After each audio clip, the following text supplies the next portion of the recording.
to hear.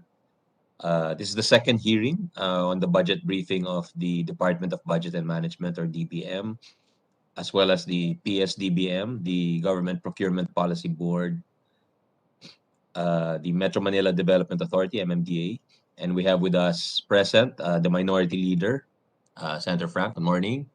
And also our Vice Chair, Senator Marcos, as well as Senator Pangilinan. Morning, Your Honors.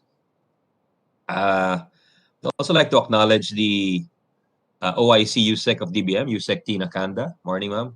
USEC Janet Abuel, USEC Rolando Toledo, Director Abelia, Director De La Vega, Director Clasara, Director Narido, Director Handa, Director De Chavez, Director Lita. From the PSDBM, OIC Director for Administration and Finance, Joshua Laure.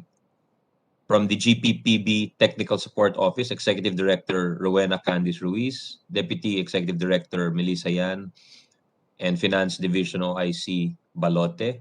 From MMDA, we have Deputy Chairperson Frisco San Juan Jr., Assistant General Manager Jose Campo, Director Domingo, Director Alzona, Acting Director Kinko, and Budget Division OIC Pellegrino. Good morning, Your Honors, to USEC Tina Kanda and the DBM family. Good morning to you. As mentioned earlier, this is the second budget briefing of the DBM. We'd like to ask our colleagues if there's any preliminary statements they would like to make before we turn it over to the department. Minority Leader. Well, just to acknowledge on the record our appreciation for the subcommittee, for the Committee on Finance, for allowing us to examine the budget of the PSDBM, although we know that this is off budget, but there are a lot of questions that we want to raise since they are the go-to procurement service of the entire government. So we do hope to be clarified on certain issues that bothers us insofar as PSDBM is concerned. Thank you very much, Mr. Chairman. Most welcome, Your Honor. Any statement from our other colleagues, Vice Chair Marcos? I also see Yusek Kim, by the way. We'd like to acknowledge his presence. Morning, sir. For Vice Chair Marcos and for Senator Kiko, any statements before we turn it over to the department, Your Honors?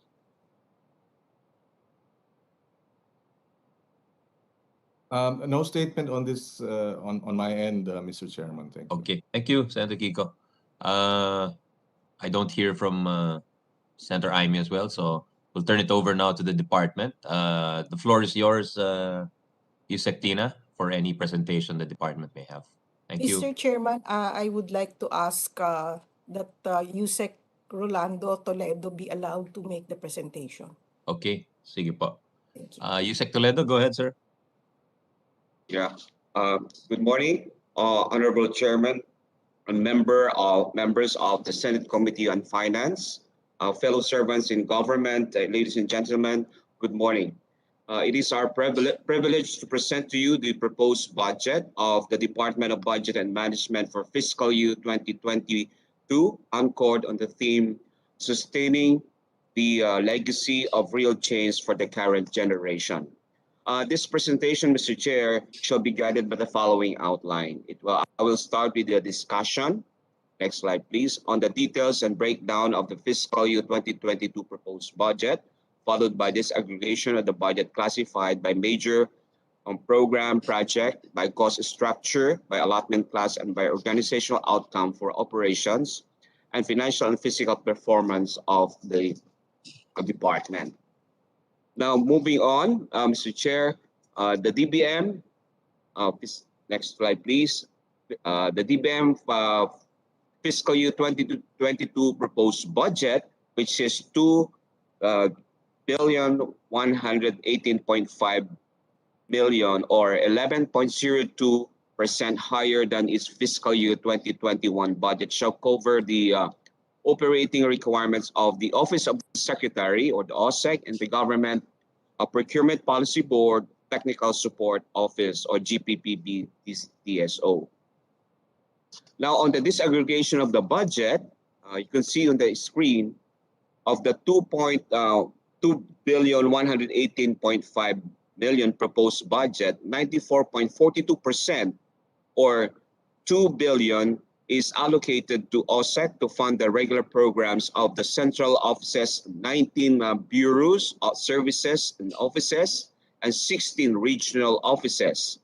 This also includes the implementation of locally funded projects for 149.08 million. This is to enable DBM to pursue our existing ICT projects, implement the various reforms initiatives to improve and further strengthen public fund management, also to facilitate the budget process and procurement transaction, and promote transparency and accountability in the government.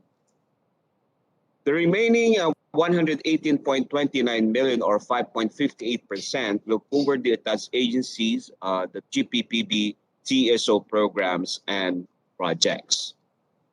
Now, by classification as to cost structure, 940.74 million or 44.41% of the DBM's proposed budget, inclusive of our GPPB TSO, will go to its general administration and support services. On the other hand, a total of 634.19 million or 29.94% will be allocated for support to operations such as legal service, budget information and training service, and information and communication technology system service, among others. The remaining 543.58 million or 25.67% will be provided for operations. By allotment class, the fiscal year 2022 proposed budget of the Office of the Secretary will set aside 893.54 million or 42.18% for personal services, 784.58 million or 37.03% for our MOE, and 255.09 million for capital outlays, and 66.9 for retirement and life insurance premium. So the 24.79% million increase in MOE for fiscal year 2022 is attributed to the additional provisions for the ongoing programs and projects, and provision for some item of expenditure of programs and activities. Now, the capital outlays, on the other hand, amounts 255.09 million. This is to cover various projects. This installation of fire exit staircase of the DBM building, also the construction of our Region 11 building, Phase 2, other construction completion of building and other land improvements to our regional offices, machinery and equipment, motor vehicles for regional offices. This is a total of 255 million.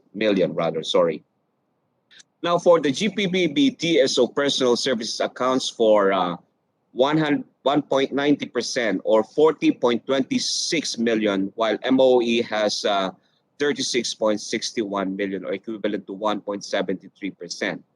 Now, capital outlays, on the other hand, corners 37.76 million that is intended for the acquisition of equipment and site development for leased land to house the new GPPB TSO building at UP Diliman.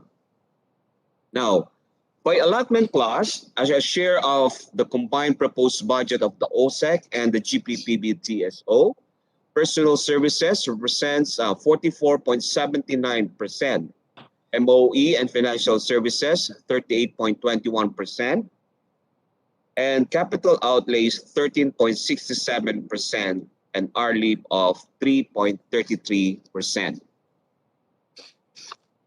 Consistent with our mandate, the DBM OSEC commits to deliver 2 organizational outcomes.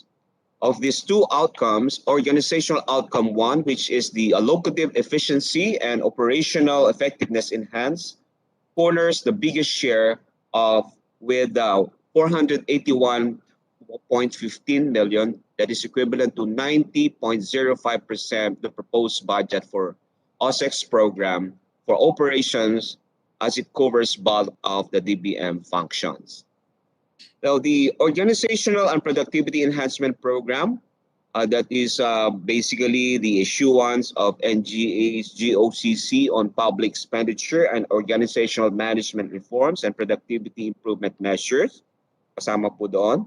Evaluation of the organization, staffing, compensation, and position classification proposal, policy formulation, standard setting and evaluation of agency proposals, internal control system and procedures geared at improving productivity, and for major organization and staffing modification, compensation, and position classification. Now, for the Budget Operations and Performance Management Program, this includes management, administration, and implementation of the expenditure program of agency level and preparation, of course, of the annual national budget.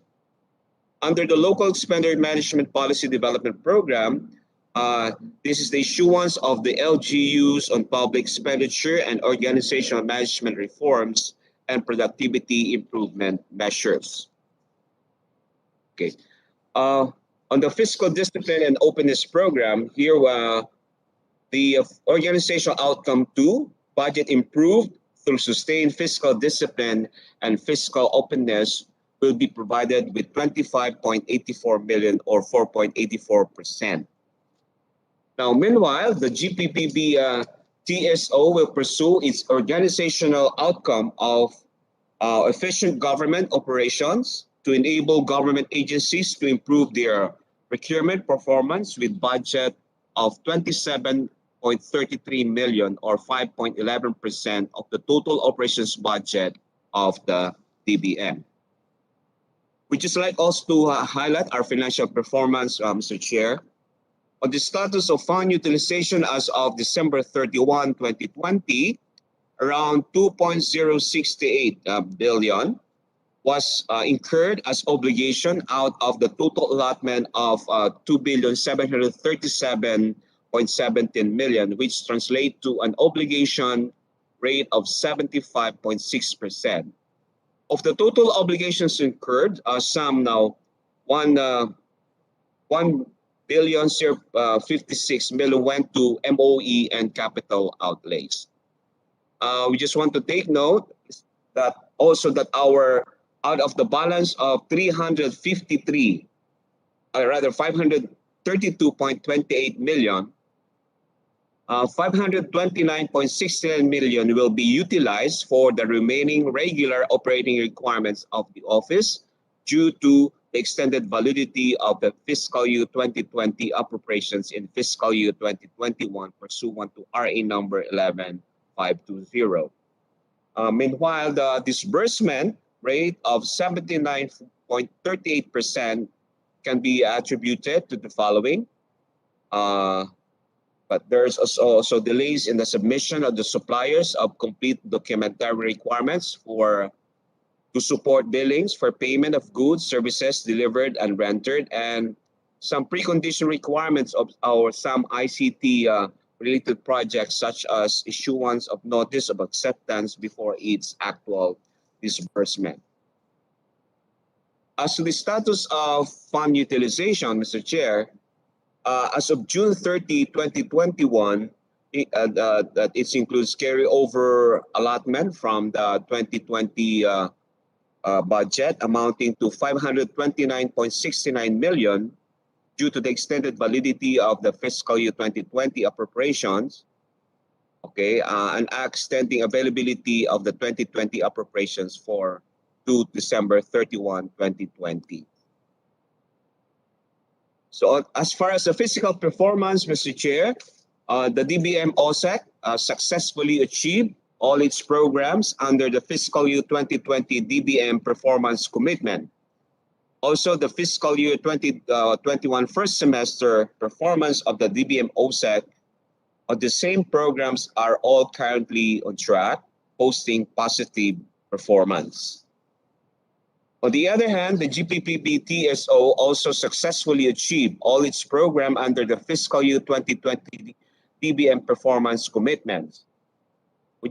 Please note that the additional number of increase in the actual accomplishment for the CY 2020 is due to influx of procurement-related issues that are needed to be immediately addressed in light of the existing public health emergency. Likewise, the fiscal year 2021 first semester performance of the GPPB TSO, the same programs are all currently on track, posting also positive performance. Mr. Chair, that's all from our end, our presentation. Thank you and God bless and good morning once again. Thank you, Yusek Toledo. May we ask the other agencies if they have any presentation before we turn it over back to our colleagues for their questions. Director Laure, anything for PSDBM?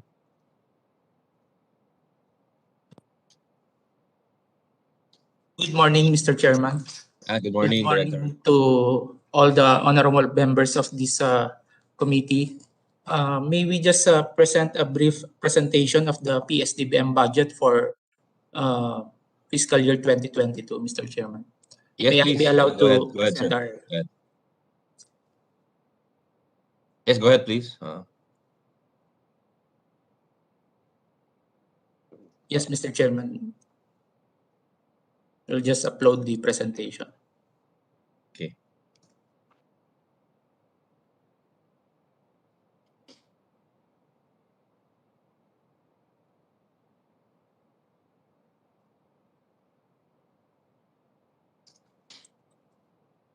Good morning once again, Mr. Chairman, and to all the honorable members of the committee. The procurement service DBM highlights of the 2022 proposed budget are as follows. We have for item number 1, FY 2022 projected net surplus versus fiscal year 2021. And for the second item is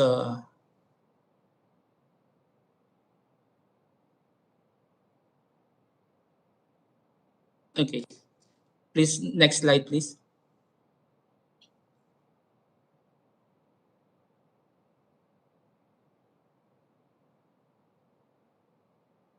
We just experienced a technical problem, Mr. Chairman. My apologies.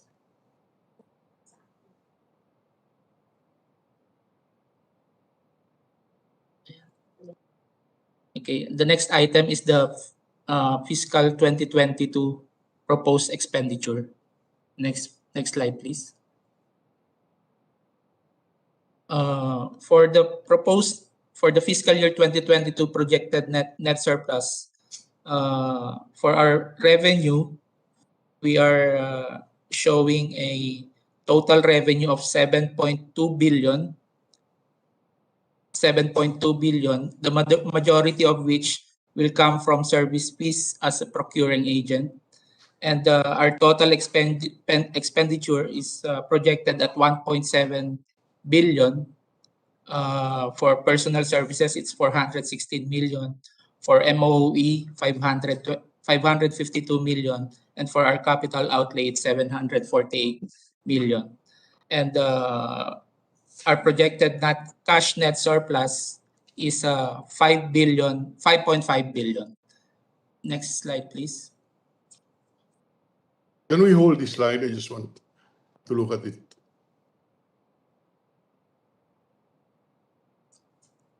Sorry, Mr. Chairman. Hold lang daw yung slide, sabi ni Minority Leader. Huwag mo na ipalitan yung slide, Director, please. Okay.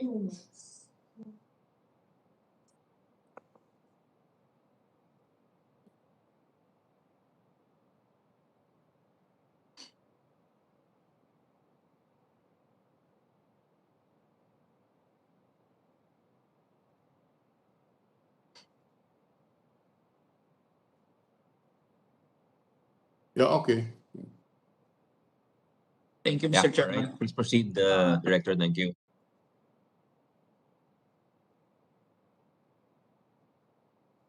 Next slide, please.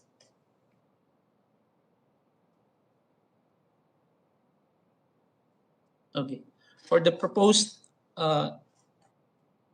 FY 2022 expenditures, as I've mentioned earlier, we just presented the comparative figures for personal services.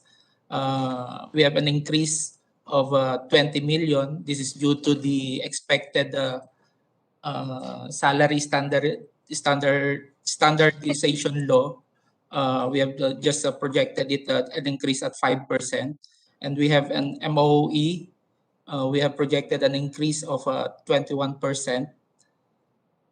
Capital outlay, we also projected an increase of 17%. It is worth mentioning, though, Mr. Chairman, that for 2021, our utilization, we have our utilization for these expenditures are as follows. For personal services, we have 72% utilization of the budget. For MOE, 31%. And for the capital outlay, 16%. So out of this 1.459 budget for 2021, we have a projected utilization for fiscal year 2021 of around 521 million, or equivalent to 36%. That's all, Mr. Chairman. Thank you so much. Thank you, Yusek. How about the MMDA? Dito si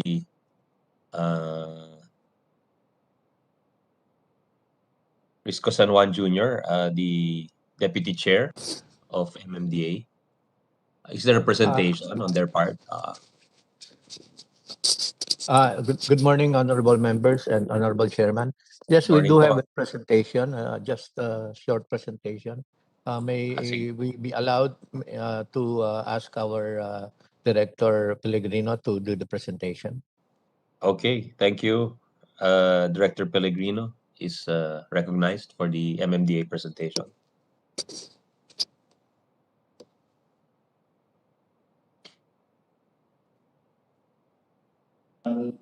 Konting technical na ano dito sa amin. So however, ito lang yung ano ko, siguro short presentation lang sila. So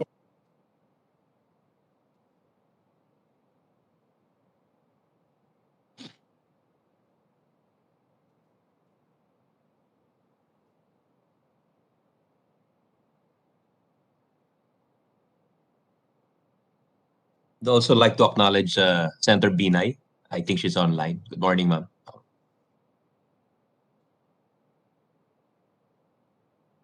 We're also told Chair Abalos is also present online sa MMDA boardroom. Good morning, Chairman Abalos.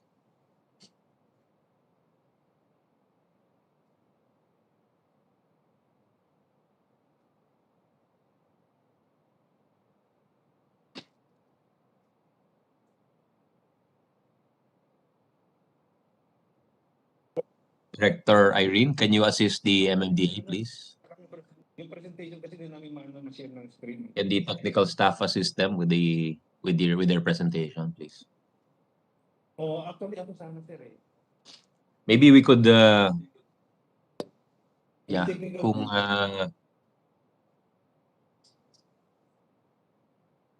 is there an issue on the presentation?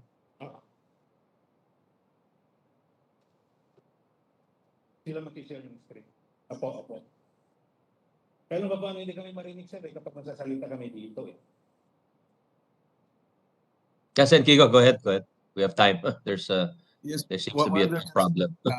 while they're tackling the technical matter, Mr. Chairman, I just wanted to manifest that the GPPB community procurement guidelines that was promised to be approved September has not yet been approved.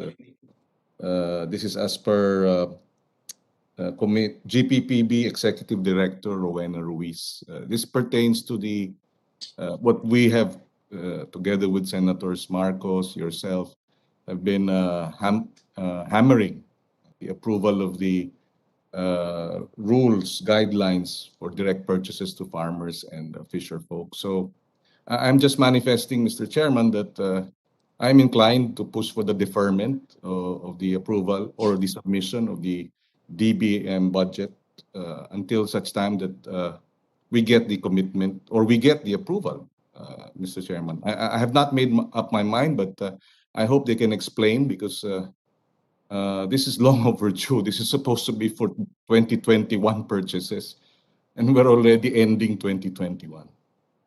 I don't know if this well, is she's deliberate. online.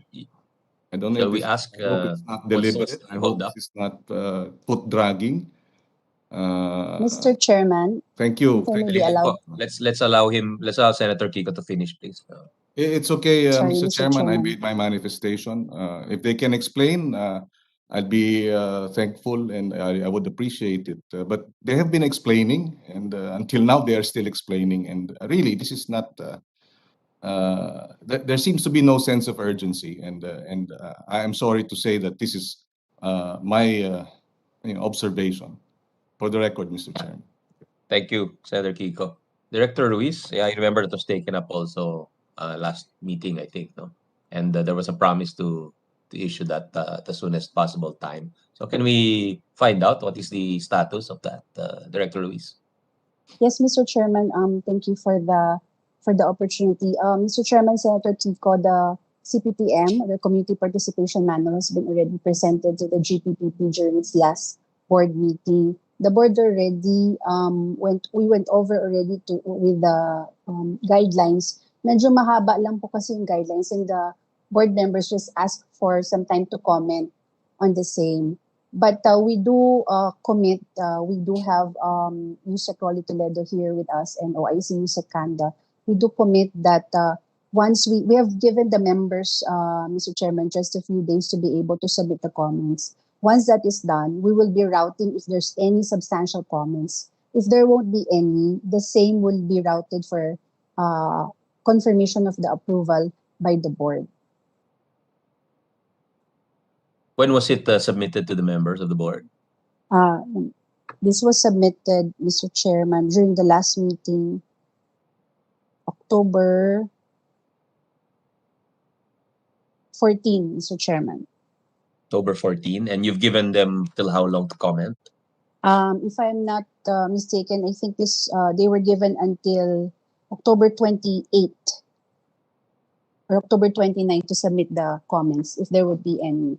After that, the process for the GPPB, Mr. Chairman, Senator Kiko, would be to route by email if there would be any substantial comments. If there would be none, then the same will be routed already for signature of the members.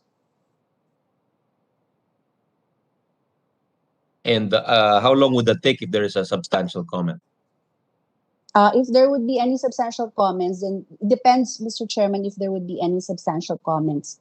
We did not hear any, however, during the last discussion. How much more additional delay is that? If there would be any substantial comment, then we will submit a counter proposal or recommendation. And then our next GPPB meeting would be on November 18, Mr. Chairman, or 25, 18 or 25. Mm-hmm. That's already the plenary debate of your agency. So, well, we'll leave it. It's at the discretion of Senator Kiko what he wants to, Yes, how Mr. he wants to proceed with that. But what we can do, Mr. Chairman, Senator Kiko, is that we will email again the members now as we are having the hearing to follow up. We did mention our commitment to the Senate on the matter when the DBCC was being heard a few weeks back. So we will...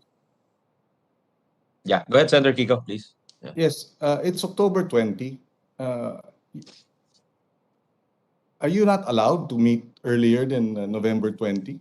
We are allowed. November We are allowed, 25? Mr. Chairman. I'm sorry? Sorry, Mr. Chairman. We are allowed.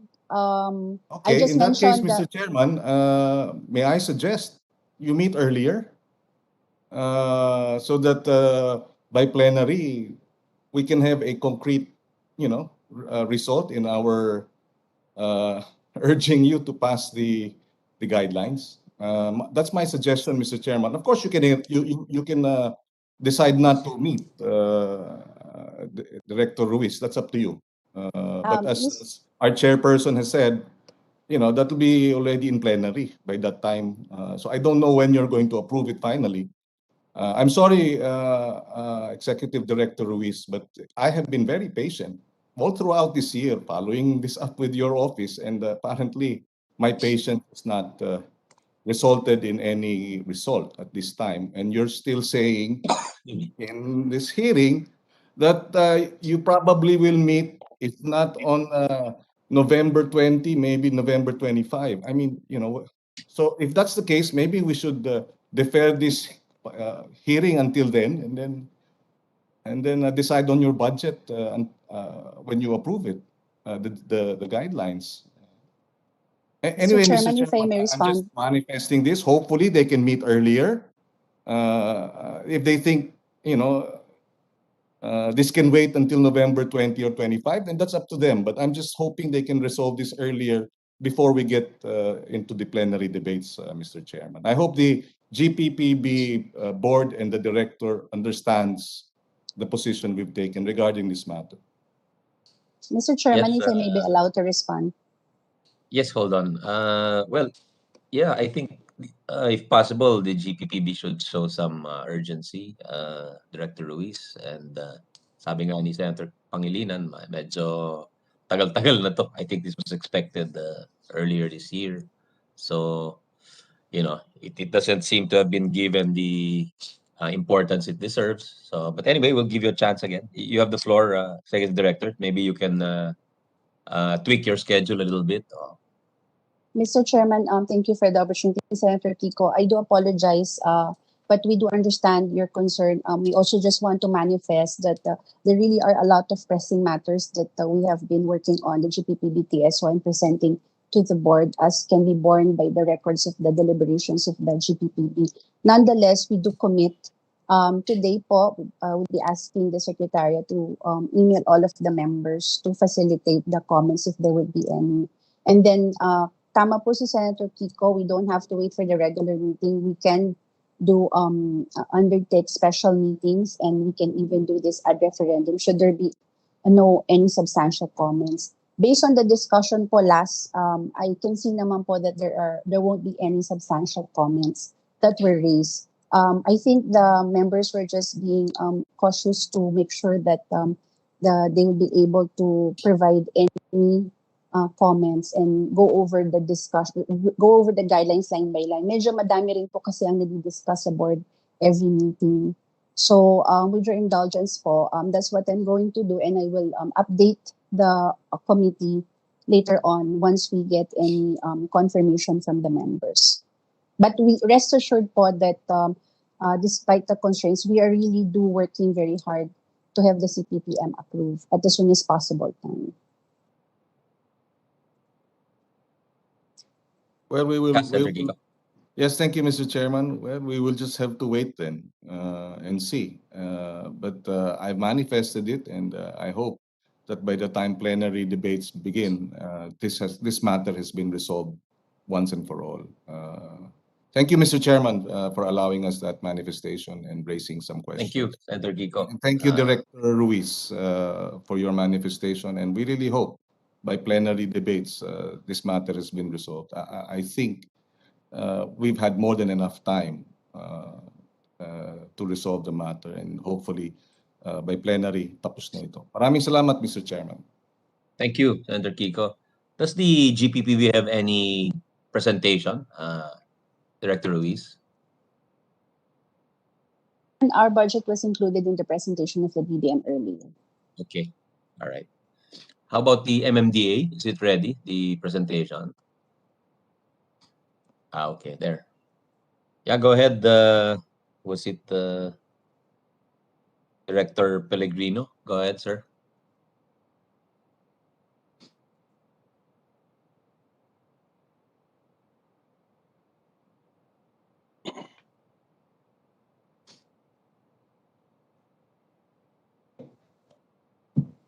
Good morning, Your Honors. I'd like to present the budget for MMDA. The proposed budget amending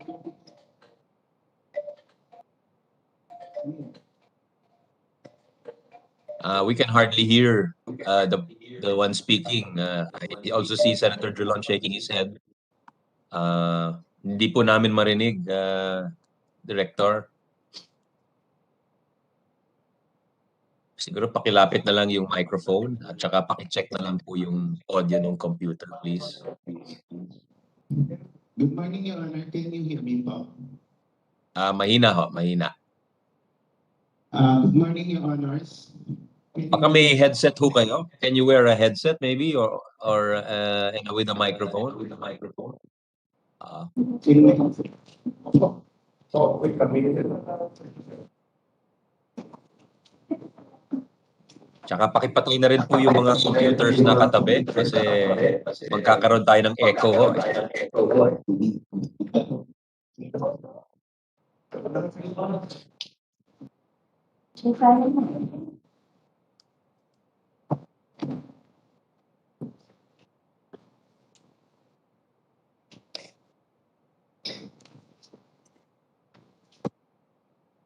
Ay, sir, bigyan ako ng coffee. Good morning, Your Honors. Can you hear me po? Slightly better, yes. Good May morning, echo, Your narinig ko yung Honors. sarili ko eh. Nag-echo yung sarili ko. Ibig sabihin may naka-on ho na microphone ho katabi kayo.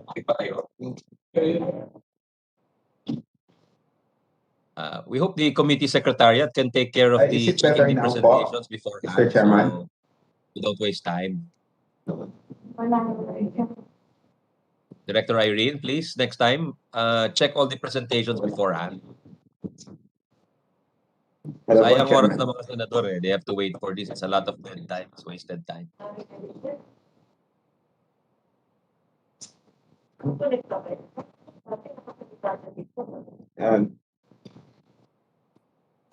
Yeah, can we try it again, Director, please?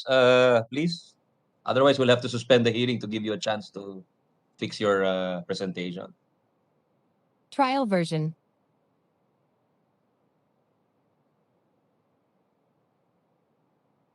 Trial version.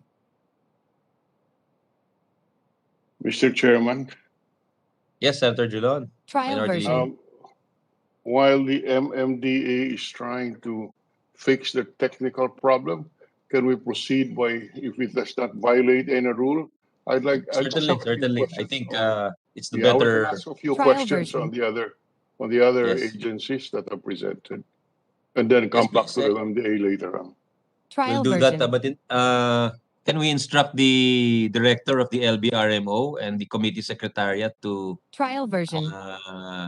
coordinate with the MMDA? There is a trial version that keeps repeating itself. Trial version. We can pakipatay na lang po yun. Yung paulit-ulit na trial version, can you turn that off, please? And then, so Senator Frank can ask his question. Senator Frank, go ahead. You have the floor, Minority Leader. Yes, thank you very much, Mr. Chairman. I just want a few questions on DBM, if I may. Yes, Madam Secretary Tina. Trial. Here, every time we look at the budget of the entire government, it is always emphasized that the DBM would trying to impose fiscal discipline so that the funds allocated are spent within the year or at least obligated. And this ability of the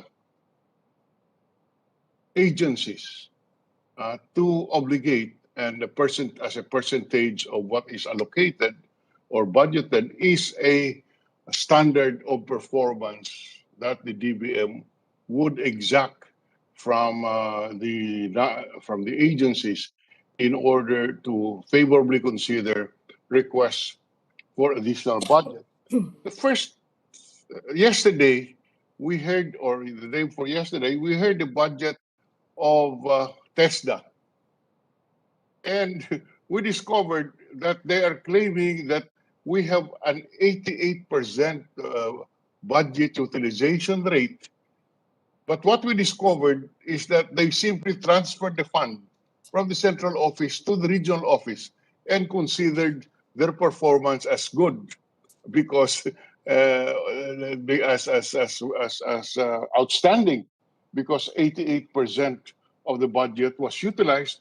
But when you look at it, it was a transfer from the central office to the regional offices. Have we seen this, and how do we solve this issue or problem? Why is this being allowed? That was the presentation yesterday. Mr. Chairman, Your Honor, Senator Frank, this has been a practice, and we have seen how agencies try to go around the system. But the only way we can probably rectify it is in the next couple of years, similar to the Bayanihan law. It was provided that transfers of funds would ultimately mean reversion if at the end of the year it has not been utilized. Because the reason Okay. that they're transferring at this point, especially at this period, would be to show a higher obligation rate, Your Yes, Honor. yes. A higher obligation rate, but in fact, that system does not help our economy because the funds are not actually utilized. Is Yes, Your that Honor. correct, Yes, Madam yes, Your Honor. Secretary? That's very correct. Some agencies have a practice of transferring it either to the procurement service or PITC. Some agencies also make interagency transfers within the department. So Yes. they transfer from one agency to the next within the department. So it's considered also as obligated and disbursed. Would the Madam Wood Secretary, can she suggest any special provision that can stop this practice? Because this is a practice which prevents the budget from being an instrument to move forward projects and to contribute to our gross domestic product. Because the budgets are not actually utilized. Would the Your Secretary Honor, be able to suggest to the committee what special provision can be inserted to stop this practice? Your Honor, I think it would be better if it is across all departments and agencies. So a Yes, general provision to that effect yes, would be yes, more proper, I would think, Your yes. Honor, Mr. Chairman. So What that kind of general DBM will also provision? have a basis for calling the attention of the agencies, Your Honor, Mr. Chairman. Can you Can submit make a to the suggestion. committee this general provision that will be inserted in the 2022 General Appropriations Act, which will be applicable to all agencies of government if this is acceptable to the chair of the committee. This will be a provision that will really make the utilization better monitored, Madam Chair. So can the good secretary submit that proposed general provision to the chairman of the Committee of Finance to be included as a provision in the 2022 General Appropriations Act? Yes, Your Honor, we will do that, Mr. Chairman, Your Honor. All right. The And I chair hope supports it's your accepted. idea, Minority Leader. We support your idea, Minority Thank you Leader, very because much. we want the economy to get better, and it won't get better, as you said, if these are just paper transfers or paper releases. Yeah. Talking about fund transfers, very rampant that we have discovered in the recent past, particularly last year, are the fund transfers to Psdbm and PITC. To our consternation, we examined this, and from 2014 to 2020, no less than 50 billion, 720 million, 244,000 pesos were transferred from the national agencies to PITC. I repeat that, from PITC to fund transfers to PITC alone from 2014 to 2020, totals 50,720,244,000 pesos. And to Psdbm, Mr. Chairman, wag po kayo mahulog sa inyong upuan. The fund transfers amounted to 91.8 billion. And these were all considered as obligated. Although, if you look at the aging of these transfers, you will discover that this is being resorted to precisely to improve the performance of the agencies by showing that they have obligated what is allocated to them. But in truth and in fact, this is transferred to the two agencies, Psdbm and PITC, and our computation subject to verification. And this is from our research, a total of 142 billion, more or less, were transferred to these two agencies. Now, the first issue here, Madam, Mr. Chairman, is that because it takes a long time and these funds are parked in these two agencies, the first question that we raised to PITC is there are interests earned here. And in PITC, the interest was not turned over to the National Treasury, but utilized by PITC until we called their attention to it. And both the interest and the amount of money that is being parked there beyond the 1-year period that the DBM imposes as a of the cash budget, you must spend or obligated in 1 year.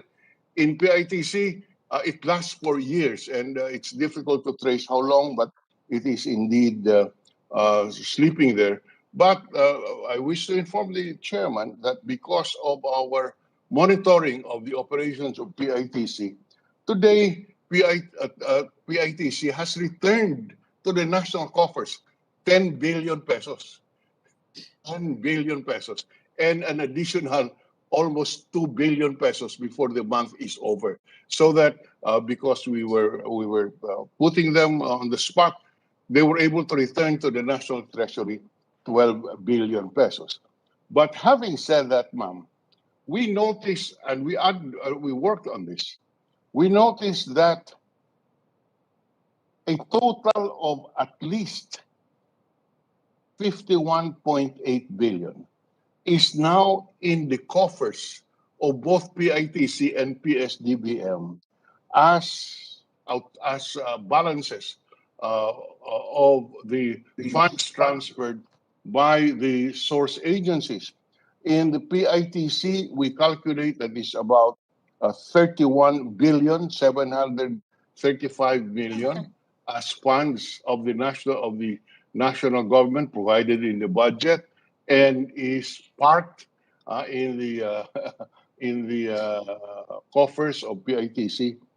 In Psdbm, our calculation is 31.6 billion, so roughly a total of about 62 billion, more or less. Subject to 62 billion public funds are being parked there, and beyond the 1-year requirement of the DBM for the disbursement of these funds. How do we correct this practice? First question probably is, these funds are earning interest. Are they being remitted back to the National Treasury because these are the funds of the national government? No, Mr. Chairman, Your Honor, I understand it is retained in the as cash in banks of PITC and as well as Psdbm, Your Honor, Mr. Chairman. In PITC, because they realized that this is not their funds, because, Mr. Chairman, they even declared dividends out of the interest earned by government funds. You see, and when we called their attention to it, they were forced to remit the interest earnings of government funds. In Psdbm, I'm wondering what the situation is. Are they also using Ask the Director Laure. Yeah. What's the status of that, Director? Yes, good morning, Mr. Chairman. To answer the Honorable Senator Drilon's question, the interest earned by bank deposits of a Psdbm are automatically remitted to the National Treasury. This can be verified or cross-checked within our government depository banks, Your Honors. We have the DBP and the Land Bank Okay. directly remitting this interest earned to the National Treasury. Okay, thank you very much for that. At least in your case, you're conscious of this. In PITC, they were not. And until we started calling their attention to it, that is only when they started to remit. So thank you for that compliance. Those are my questions. First, so what do we do, Madam Secretary, on these part funds, which obviously is resorted to by these agencies in order that their performance will look better, in order that their attention will not be called to the fact that they are not utilizing their funds budgeted for them. You have suggested how do we address this issue? Mr. Chairman, if I be allowed, the reason why there are a lot of part funds, insofar as PITC and especially for Psdbm is concerned, is that we have veered away from the very mandate of the procurement service. The procurement service is supposed to be for common use supplies and equipment. Through years of not actually implementing this and expanding PS into a procuring agency for other departments, the part funds increased. So if we prohibit the procurement service and allow agencies to make their own procurement, in so far as their big ticket items are concerned, then the growth of these part funds will definitely not be that huge. For instance, Mr. Chairman, Your Honor, I recall in the early part of this administration, the Department of Transportation actually transferred a substantial amount of their funds, and it was actually obligated in favor of the procurement service. The procurement service was able to, in fairness to the procurement service, they were able to provide this service to the Department of Transportation. But for a time, there was a substantial amount of funds lying with PS. The reason why we want to do away with this kind of practice is that during the past administration, we actually strengthened the BACs or backs of all the departments and agencies. And in fact, we encouraged big departments to have more than one back to be able to undertake their biddings, and the procedures attendant to it. So there is really no excuse for agencies and departments to transfer these funds to PS. Let PS or probably the PITC concentrate on small or common use supplies and equipment, because that is what the mandate of the two agencies have. That's a mandate that they have. I That's fully all. concur with Secretary Kanda, Mr. Chairman. In fact, in the original charter of PSDBM, it was constituted for common use supplies and equipment. That is why the concept was good. They are to purchase the common use supplies like bond papers, ball pens. Yes. These are common use supplies which are purchased. They have in bulk. They have a revolving fund, and therefore when it's already with PSDBM, the agencies would not have to bid it out individually, a very tedious process. All they do is present a purchase order to PSDBM. So just like an ordinary Lazada or these companies, they would just issue a purchase order, and therefore they get the supplies. We in the Senate do that, Mr. Chairman. In case you're not aware, we would purchase ball pens, bond papers, etc., from PSDBM using only purchase orders and not bidding it out anymore. The concept is very good, but the concept was abused, and they went into procurement of non-common use. I would emphasize that non-common. The original concept was to purchase in bulk common use equipments and supplies. What had happened is that they passed on purchases of non-common use. The biggest example is when the Department of Health transferred 42 billion from their budget to PSDBM without any memorandum of agreement, without nothing, and considered this as common use, and therefore they dispensed with all the rules. Yesterday, we discovered that foreign Chinese companies do not even pay income taxes for the profit that they get out of these sales. So this has been abused to the extent, we do not know to what extent, but certainly from on the surface, it has been abused like anything. So again, I ask the question, yes. Yeah, Minority Leader, if you don't mind, I'd just like to kind of clarify the provision Yusek Kande is recommending. You're recommending a sort of bayanihan type provision that will provide, if you have not used these funds by a certain date, they will revert to the national government. So they cannot stay there indefinitely and fester or rot in a particular department. Am I correct, Yusek, in understanding your statements earlier? Yes, Your Honor, Mr. Chairman. It is a good practice actually, and it is in connection with the EO 91 on cash-based budgeting, that if you don't implement it within the period specified, you don't try to get around the law and transfer it to another agency and consider it already as having been Yes, because implemented. it's at cross purposes with our cash budgeting.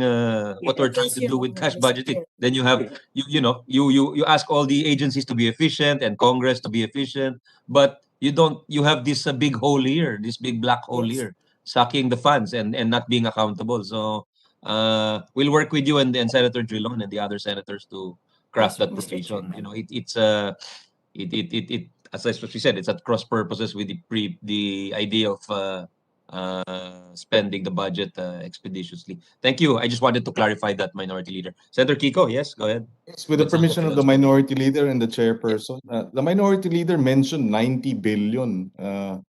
Do we know how much of that 90 billion that was actually transferred has actually been spent? I mean, I'd we like to check? think that precisely why they're doing this is because it's supposed to fast track things. But in fact, has it been fast tracked and that the disbursements have been made? Can we ask the PSDBM to confirm the figures given by the Minority Leader? 91 billion, Yes. how much was but that includes the 42 billion, I think, transferred to Yes. by Yes. the DOH. Yes. So can we know That's correct, sir. the update, the Yes, latest update as of this date? yes, Mr. Chairman, honorable members of the committee. As of today, the interagency transferred fund balance to PSDBM is around 26 billion. 26. The balance has been reduced now to 26 billion. 26.1 billion, Mr. Chairman. And the top That has bill yet of to be which- obligated, Director. Yung 26 billion has yet to be obligated. I don't have the breakdown yet, Mr. Chairman, as to what has been obligated out of this all of these interagency transferred funds. And I just need to get my report, and we will provide it with the committee as to the aging of this 26.1 billion. There are projects already that's already obligated, and there are those which are not obligated. In as far as the 2020 December 31, 2020 financial report CAR of PSDBM, there are 10 billion in our aging which are past due, and out of this 10 billion we've already remitted around 3.6 from the cash sweep last year, Mr. Chairman.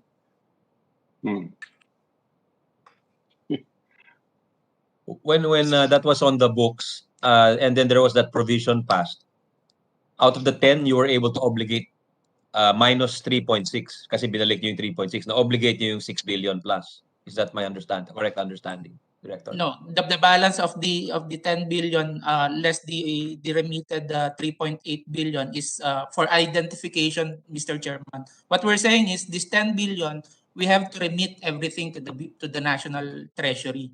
And we're just identifying all the agencies na dapat isoli namin yung mga pondo. So you're saying despite the sweep, you have not actually returned the money, the 6 billion? Not yet, Mr. Chairman. The funds is still with us, Mr. Chairman. We're just identifying the breakdown kung sino-sino po itong mga agencies na ito. And then eventually, we will start remitting it to the Bureau of Treasury.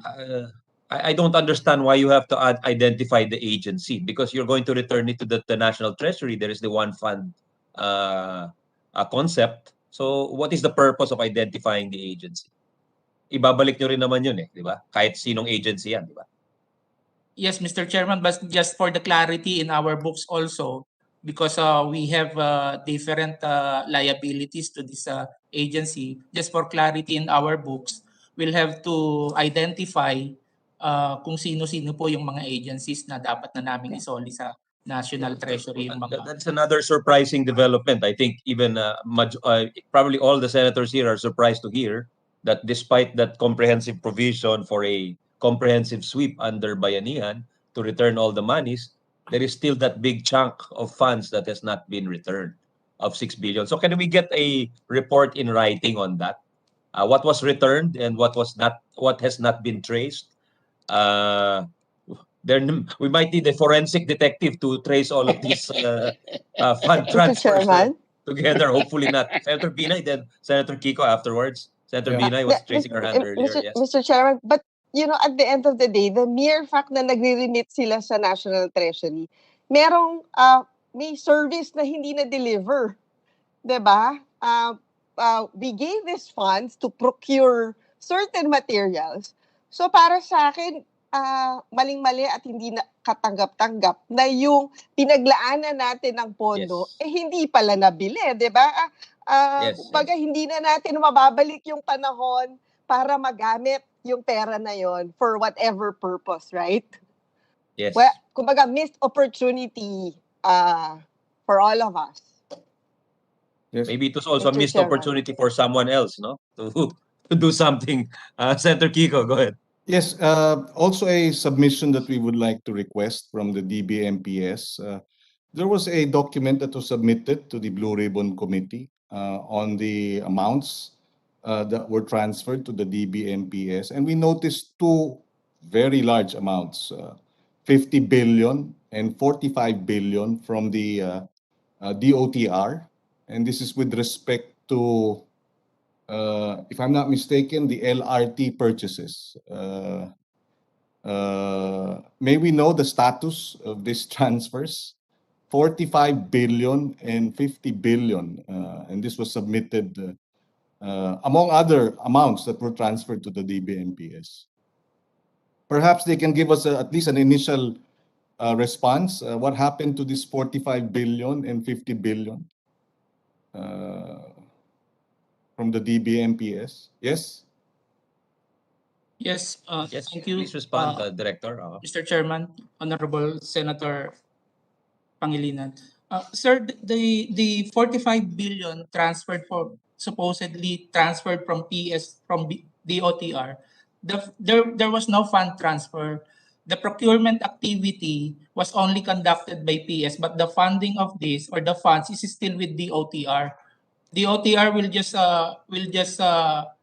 pay procurement service for the procurement activity conducted for the services for the procurement activity conducted by Psdbm, but the funds were not transferred to Psdbm, sir.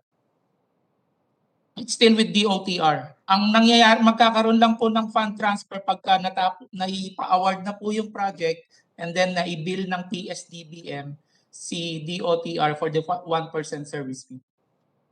And what happened to the amount? Was it transferred already? Was it spent? Kasi 95 billion total yun eh. Ano nangyari ron?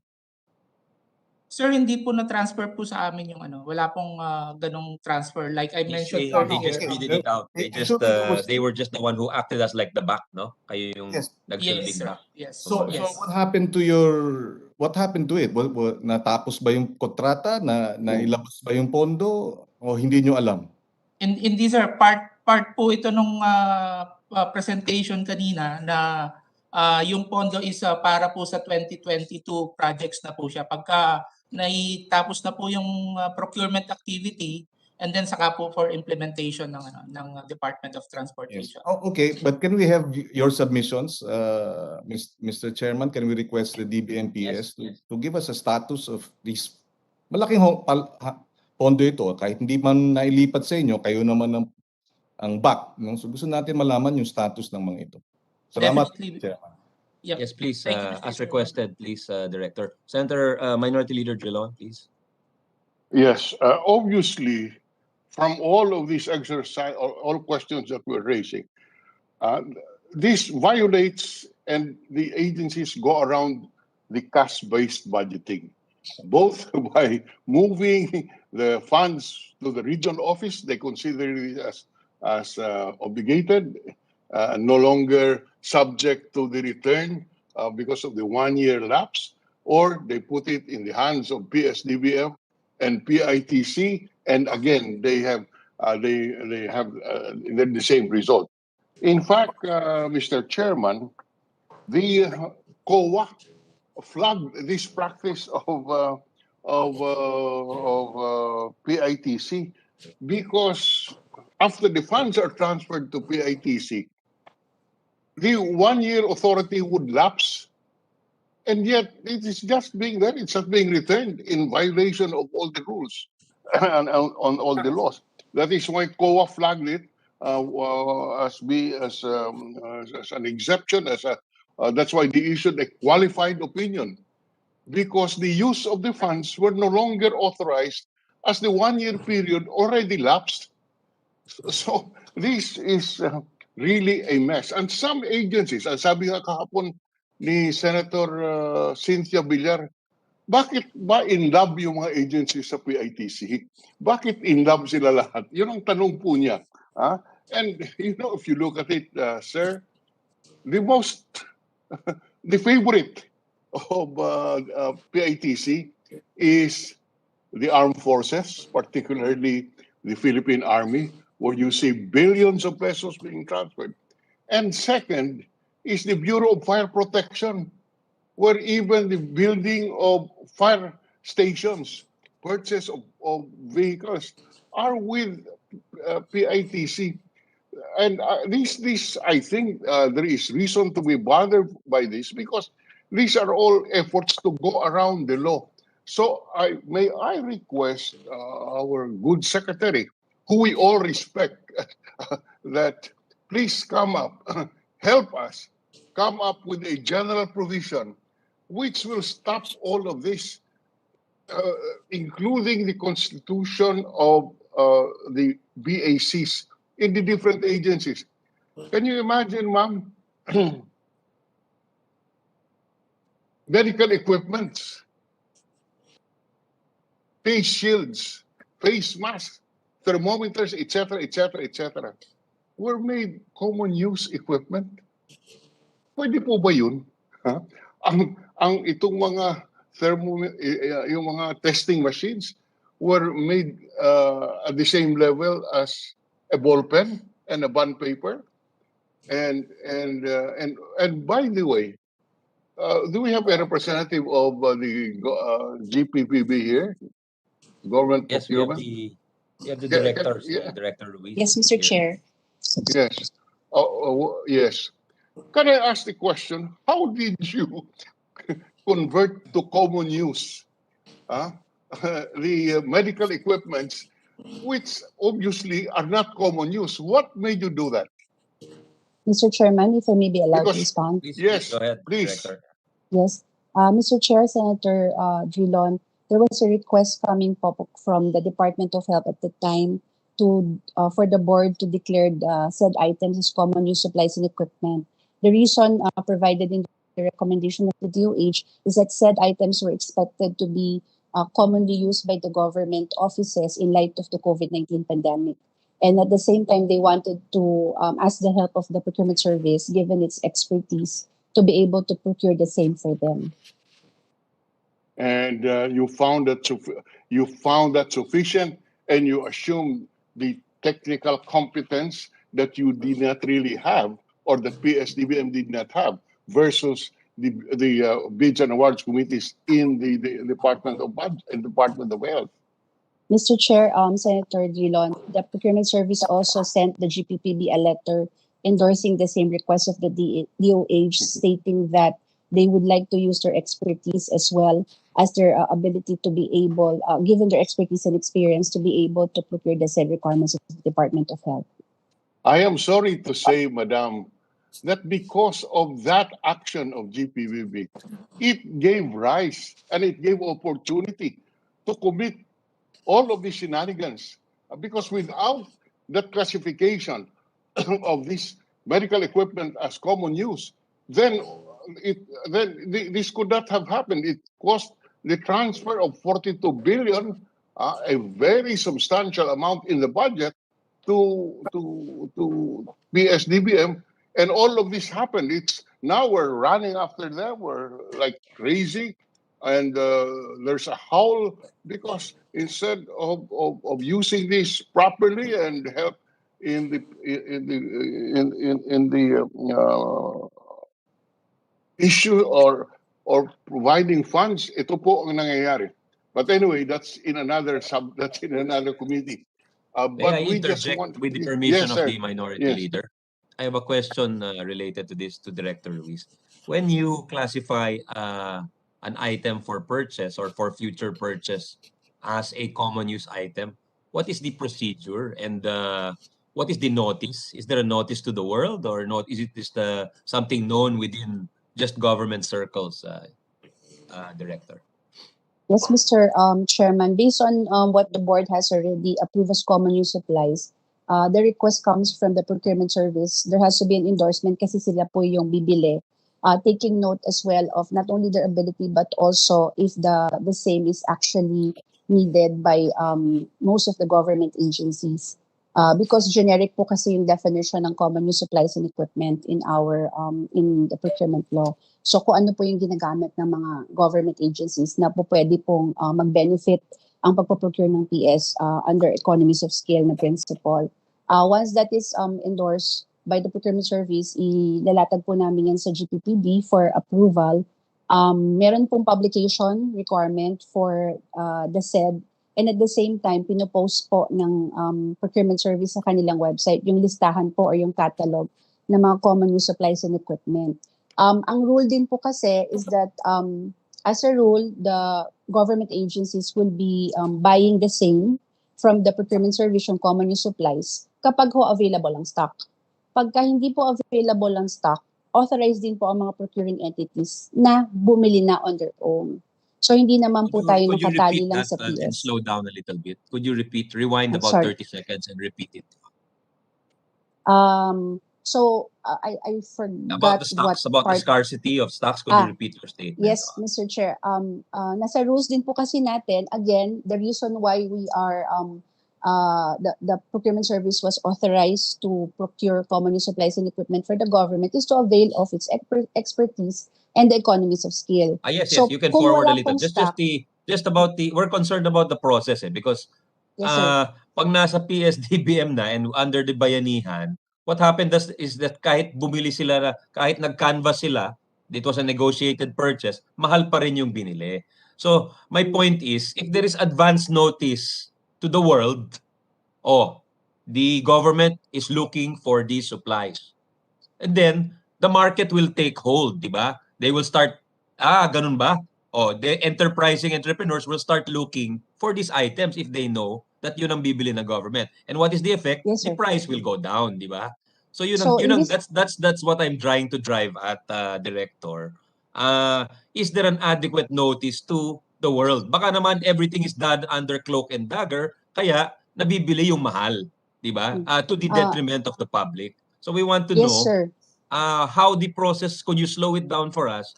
Once there is that request, what is the publication? You said it's published, published. But how extensive is that publication? How advanced in terms of time?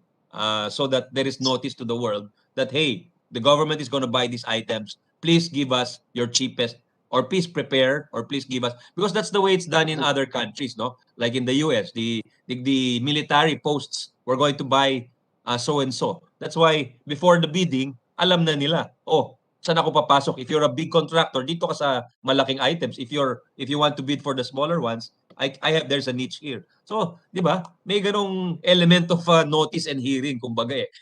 Kasi pag wala yan, all sorts of, as mentioned as the minority leader, it opens the door to shenanigans. If I may continue, Mr. Chair, insofar as the approval of the board po, nakapublish po yan. At the same time, yung pong listahan ng mga common use supplies and equipment, nakapublish din po sa website ng procurement service. At the same time, what we did po sa GPPB TSO, nag-develop po kasi kami ng GPPB online portal. Nilagay din po namin yan para po yung mga suppliers na titingin din po noon, they will be aware of ano yung mga items na CSC na related po sa COVID-19. To continue po, kung wala naman pong available stock sa PS, ang rule naman po natin is that the procuring entities themselves can already procure on its own using the available modalities. Kasi hindi na po namin po natin tinatali ang mga ahensya, sa PS lang bumili kung wala naman pong available stock. At nakalagay din po yan, nakapost din po yan, maaari po natin tignan sa website ng PS, nakapost po dyan kung ano yung mga available in stock at wala. What the board also did is to leverage technology. Dati po kasi, bago po tayo makabili on our own kung walang available sa PS, pupunta pa po tayo sa PS or sa depot niya para makakuha ng tinatawag nating SINAS or Certificate of Non-Availability of Stock. Ang ginawa po natin, dahil posted naman po siya sa website ng PS, inaprubahan po ng board, na pag tumingin ka sa website ng PS at nakita mong wala, screenshot mo lang yun na yung basis mo para bumili on your own. The reason for this is pagka po kasi bumili kayo ng CSE outside, usually po nakikita yan ng COA, nasasama po sa kanilang mga report. So, hinihingan po ng COA ang ahensya ng SINAS. Pero po, para ma-facilitate and given po yung ating sitwasyon ngayon na may mga limited mobility, at the same time, meron naman po tayong technology available katulad nung CSC posting sa procurement service, maaari yun na pong gamitin yon. Kailangan nyo lang po ng proof para mapakita sa COA. Pwede na ho kayong bumili on your own. So hindi ho kailangan na mag-intay po tayo sa procurement service kung wala naman po silang available na stock. But you're saying the COA prefers a procurement service purchase? Because no, Mr. Chairman, let me clarify. Dahil po nakalagay nga po sa rules na pag common use, bibili po sa PS, oftentimes sinitignan po ng COA kung merong SINAS na na-issue, yun po yung certificate na walang available na stock, para ho ma-check kung nag-comply po sa rules yung ating ahensya. What we did nga po, because limited po yung mobility, pupunta pa po sa PS para kumuha ng certification na yon, we proposed kay PS, baka po pwedeng, since posted naman po sa website, yung listahan ng mga common use and availability, hindi lamang po yung listahan, pero yung availability. Gagamitin na po natin yung website na yon, pipicturean lang ho natin o screenshot para ho makapag-procure on its own ng mga procuring entities. Gawa nga po ng, we have been getting comments from the procuring entities na marami pong stocks na hindi po available sa PS. So, pwede po sila on their own bumili, hindi po tali lang sa procurement service. Okay, Senator Kiko, you're raising your hand. Yes, just very quickly on the issue of procurement. Does the board, Executive Director Ruiz, do you have a position on the matter of suggested retail prices as basis to purchase wholesale? Could you answer that, please? May position ba ang board dyan? Kasi bulto yung bilihan, pero parang ang ginamit ay yung SRP. Suggested SRP. Mr. Chairman, wala po kaming na-identify na SRP or anything like that, no, insofar as the GPPB is concerned. What we have provided in the rules is to ensure to conduct a market study para makita po yung current prices po sa merkado, or kung meron pong mga historical record ng mga ahensya na pwede hong pagbasihan insofar as the prices is concerned. And of course, sa mga regulatory offices natin, doon po magbabase ang mga procuring entities when it comes to identifying yung kanilang ABC for any Yes. procurement activity. Yes, but my question is very specific. Is the, you head or you're involved in procurement, di ba? So is that acceptable practice that procurement of wholesale items and the basis is suggested retail price? Because the Secretary of Health said that the SRP is for retail, never for wholesale. So Yeah. as the GPPB, the board that has the overall policy on procurement, is that is that practice acceptable? That SRP is the basis to purchase wholesale in bulk? Yes, Mr. Chair, Senator Kiko. The board has no specific position on this po, other than the rules that I mentioned earlier. But insofar as my opinion is concerned, considering po the rules specifies market, kung ano po yung nasa merkado, parte rin po kasi ng market practices, if you buy in bulk, then it's naturally cheaper than if you buy retail. Kaya nga po yung nabanggit ko na economies of scale na principle. So following that, naturally po, we follow po yung lakaran sa merkado na pag mas madami po, mas makamumura po tayo. So maybe you must have, moving forward, a policy on that type of procurement. Siguro, no? Kung wala kayo ngayon, para maliwanag, di ba? Pag-aralan ninyo na dapat may policy ng ganun. We Kung will market certainly... prices, you have to specify, di ba? And when it's market, there's a difference between wholesale market prices and retail market prices. You know that, di ba? So dapat siguro may klaro na ganun. But thank you for you said your personal opinion, but yeah, thank you for clarifying na hindi dapat wholesale prices, retail prices pag wholesale ang bentahan, which is really industry practice. Thank you, Mr. Chairman. Yes, Mr. Thank Chair, you. we will Back to- certainly... Yeah, go ahead, Director. and we then will we'll back over to certainly... Senator. I apologize, Director. Mr. Chairman.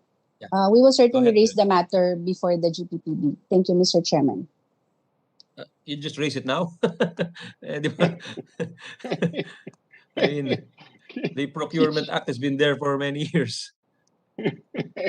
Chair, as I mentioned earlier, we will, of course, when I mean we will raise the matter, we will raise the matter on the appropriate time when we meet with the board members. Thank you, Mr. Chair. Yeah, and hopefully just have a systemic solution. If present laws are not adequate to safeguard the interest of the public, maybe you can suggest some reforms, no? Please, because in this very technical matter, mas lamang kayo sa knowledge and how things actually operate on the ground. We just make the general law, but the implementing laws are made by you in effect, no? So, Senator Gilon, sorry, thank you for the No, interjection. it's okay, ma'am. Yes. Go ahead. Okay, ma'am, you mentioned that in relation to this converting this medical equipment and commodities as common use equipment on this 42 billion transferred to Psdbm, you mentioned that there was an endorsement of Psdbm. Is that what you said? And Mr. that Chairman. you followed the endorsement of Psdbm? Well, the matter was raised before the board, Mr. Chairman, and yes, there was an endorsement. It's actually included, Mr. Chairman, in the resolution as approved by the board, declaring the said items as common use supplies and equipment. All right. Can we have a copy of that board resolution? Yes, Mr. Chairman. Now, because I'm particularly interested in that, Mr. Chairman, because in the testimony in the Blue Ribbon, Undersecretary, the former head, Christopher Lau, insisted that the procurement of the medical equipment and commodities was authorized through a resolution issued by the GPPB declaring them as common use items. Now it turns out that the GPPB so acted because of the request and endorsement of Psdbm. Is that correct, ma'am? Mr. Chairman, yes. As can be borne by the resolution, we always include in the whereas clauses the particular background on what prompted the request or the approval of the board. Yeah. In the So there is resolution, no authorization given by GPPB unless there is a request. Tama ba? Is that a rule? Mr. Chairman, insofar as all of the CSCs that that the board has approved, I sat as executive director. Since when yan? Since when? October 2018, Mr. Chairman. All of Okay. the requests came from the procurement service. If in fact I can list it down because I recall it. You've That would never be- acted motu proprio, is what you're saying. Yes, Mr. Chairman. Okay. So That's very when there clear, is- Minority Leader. No? when there is a malevolent intent to steal money, then this is resorted to very simple. You request that it be common use equipment and supplies, and then GPPB will approve it if you get the endorsement from Psdbm. So naglolokohan lang eh, But in any case, as we said, we are Mr. Chair, forced. Yes, ma'am. Go ahead. with the Nancy. permission of Minority Floor Leader, hindi ho ba parang self-serving din yun na si Psdbm yung nagre-request? Hindi ba dapat it should be the agency requiring that Mr. item? Chair, if I may be allowed to clarify, it was the Department of Health in this case that recommended. It was endorsed by the PS. Ibig po sabihin, nag-agree po sila dun sa request ng Department of Health. And to clarify din po yung earlier statement ni Senator Drilon, we present the request and also the justification to the board. The board will not just necessarily say, agree po dun sa endorsement po ng procurement service. Kasi kayo ang tinuturo ng procurement service na may kasalanan lahat nito eh. Kayo ang pumayag na gagawin itong common use equipment, yung mga very sophisticated and technical medical supplies, naging kahambing ng katulad ng bond paper at saka ballpen. At sabi niya, yan po ang authority ng GPPB. Kayo po ang sinisisi ng Undersecretary Lau eh. Tama po ba yun? All I can say, Mr. Chairman, is that when the board acted on this, it was upon the recommendation of the Department of Health and as endorsed by the procurement service. And if I may be allowed to add din po, although I'm not privy po kasi dun sa details ng 42 million, the way I understand it, base na rin po dun sa mga hearings na na-attendan ko, hindi po kasi lahat ng amount na yun would be where the PS bought it as a common use supply. Meron din po atang portion doon na inas po nila ang PS to buy as a procurement Eto agent. lang. But I am not I'm Yeah. not too sure, Mr. Chairman, because I am not I don't have the documents nor am I privy to this. Base lamang po. But Dun just to show to you, what kind of shenanigans are being perpetrated here. Yesterday, it was shown in the hearing that Pharmaly had a sales catalog, Mr. Chairman, showing that the prices of these commodities acquired by Psdbm, supplied by Pharmaly. Pharmaly supplied DOTR and PNR with medical supplies at a much lower rate than what Psdbm purchased from them and sold also by Pharmaly. So talagang hindi mo maiwasan mag-isip ng mga kalokohan. Anyway, ma'am, as we should move forward because Mr. Chair, yes. if I may be allowed to just quickly add po, katulad, in response po din sa sinabi na i-request lamang po ba ng PSA mag-approve ang board. In fact, early part of this year, meron din po kaming nakuhang request to declare vaccines as common use. In this case po, the board clarified for what purpose or benefit would declaring vaccine CSC, what would be the benefit of declaring vaccine as CSC? Kasi po sa understanding namin at the time is the National Task Force that negotiates for the procurement of vaccine. So ang thinking po ng board, parang iikot pa po siya from the National Task Force to the PS. Kaya po we asked clarification on this and the board did not effectively approve that request kasi wala pong naibigay na Who made the request, justification. Director? Let me double check, Mr. Chairman. Can only be Ca- the DOH or the IATF or the Yes, it's yes, only just Mr. Chairman. one of those But entities, right? but to be sure, let me just double check para po hindi mali yung maisagot ko. I'll go back on you on that. Thank you.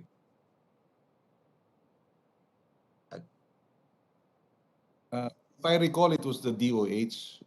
I may be mistaken also, but if my memory serves me right, it was the DOH that requested that it be made common use and that the DBMPS be allowed to make the purchases. But this was not approved. And I think also the IATF and the DOF also weighed in because of the, if I recall correctly, the matter of loans from ADB and the other development, the international funding institutions role in it.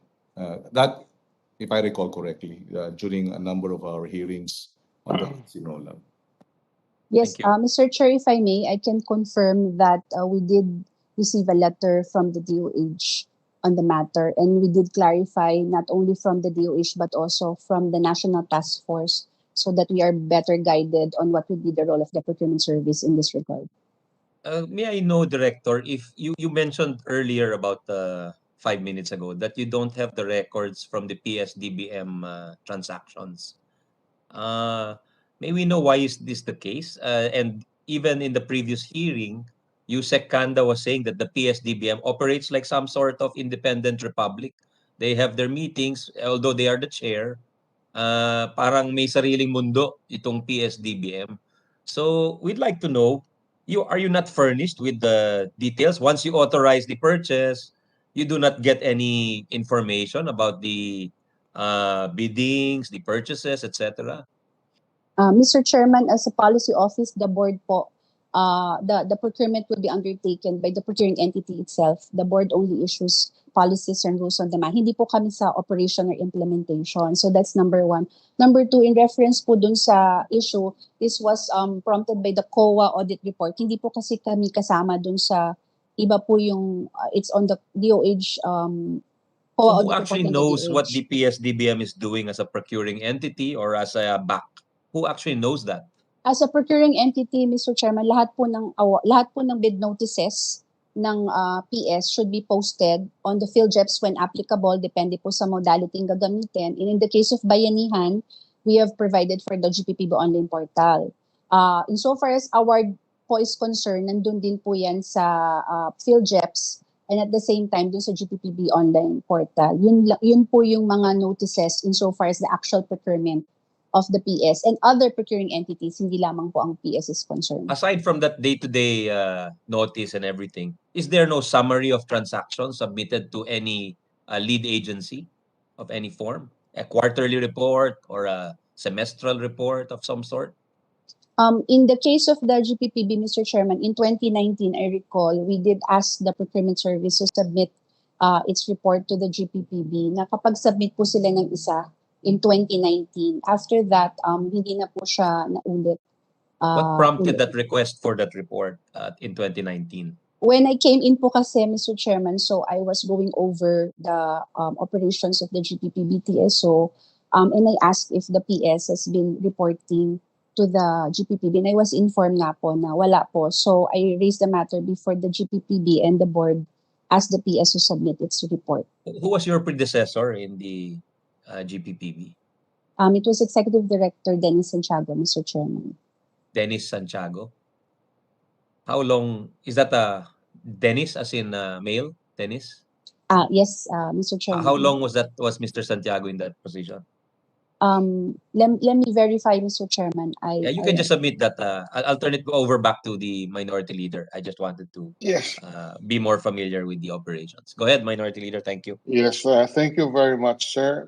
To the Psdbm, we noticed that there were non-common use equipment and supplies which you purchase as a procuring agent for DOH. Namely, these are the automated nucleic acid machine, mechanical ventilators, cadaver bags, face shields. These are not classified as common use equipment and supplies. How did you happen to procure this when this is not in your mandate or authority under LOI 755? How did you justify this?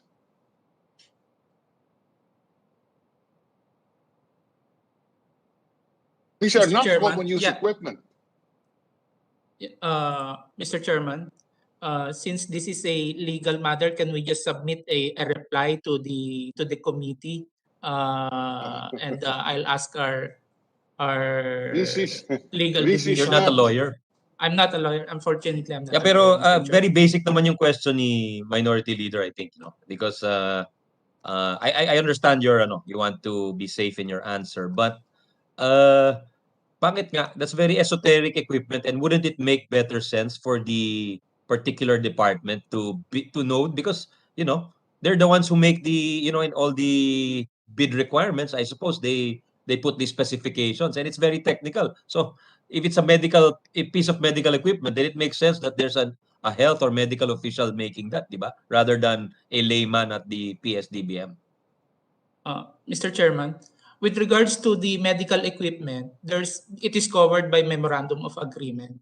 And as far as the face shields and the other medical supplies, I believe, again, this is only my opinion, and this is based on the legalities of the matter. But then again, just to manifest my opinion on the matter, the face shield are covered as part of the common use supplies in the list of common use supplies are as Hindi, issued okay by na yung the face shield. I can GPPB understand. resolution. Pwede pang palusutin yung face mask at saka face shield kasi yun, bibilin talaga ng maraming agency perhaps yun. But how many people are going to buy the equipment mentioned by Senator Drilon, Minority Leader Drilon?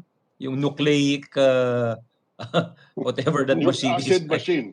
I Nucleic don't even know what it is, no? So yes, I also don't know how can that possibly be classified as common use item? Ko sinong bibili nun? Siguro mga hospital lang, di ba? Or DOH. Mayroon pa pong medical ventilators eh.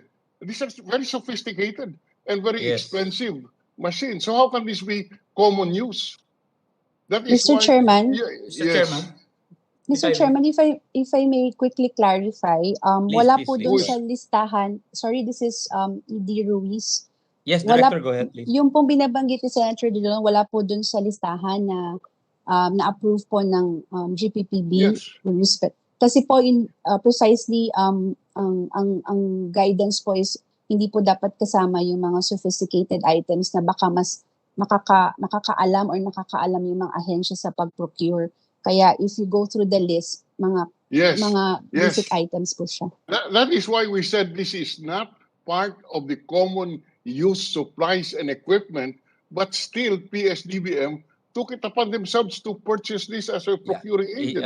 Si Director will answer. I think he's raising his hand. Go ahead, Director. Director Laure. Yes, just to clarify, Mr. Chairman, and to the Honorable Minority Floor Leader, Senator Drilon, ang mga medical equipment po, hindi po siya talaga listed as common use supplies. Sa part po ni Psdbm, we are treating it as non-common use supplies and equipment, which is covered by a memorandum of agreement. Even those nucleic test machines. Mr. OIC Director, if you are not authorized to engage in that activity under the LOI 755, and executing a memorandum of agreement will not legalize what otherwise is something beyond your authority. How can you justify that? You hear GPPB head saying that it was not common use equipment, and you are even under the very stretched liberal interpretation of your powers. You are not authorized to purchase non-common use equipment, which you did in this particular case. Why, why is this so? Mr. Chairman, Senator Drilon, like I mentioned earlier, I will defer to our legal division to answer these legalities, Mr. Chairman. But because Were you there unfortunately, already in the GPPB when that happened? In the PSDBM rather, when that happened, Director Laure? Bagong appoint ka, di ba? yes, sir. I was appointed as a contractual employee of PSDBM in 2019, June of 2019. But were you occupying the position you currently occupy? No, di ba? No, Mr. Chairman, I was What was your original appointed. appointment? I was appointed as the bookkeeper originally of the PSDBM, and then until the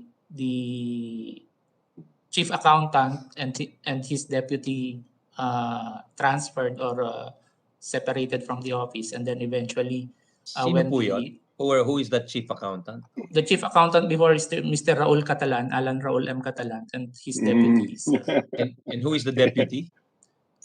Miss Fatima Amstra Peñaflor. And where are they And now? the director of admin and finance group was not was not reappointed, or her contract expired last June 30. I was appointed also as the OIC chief of the admin and finance group.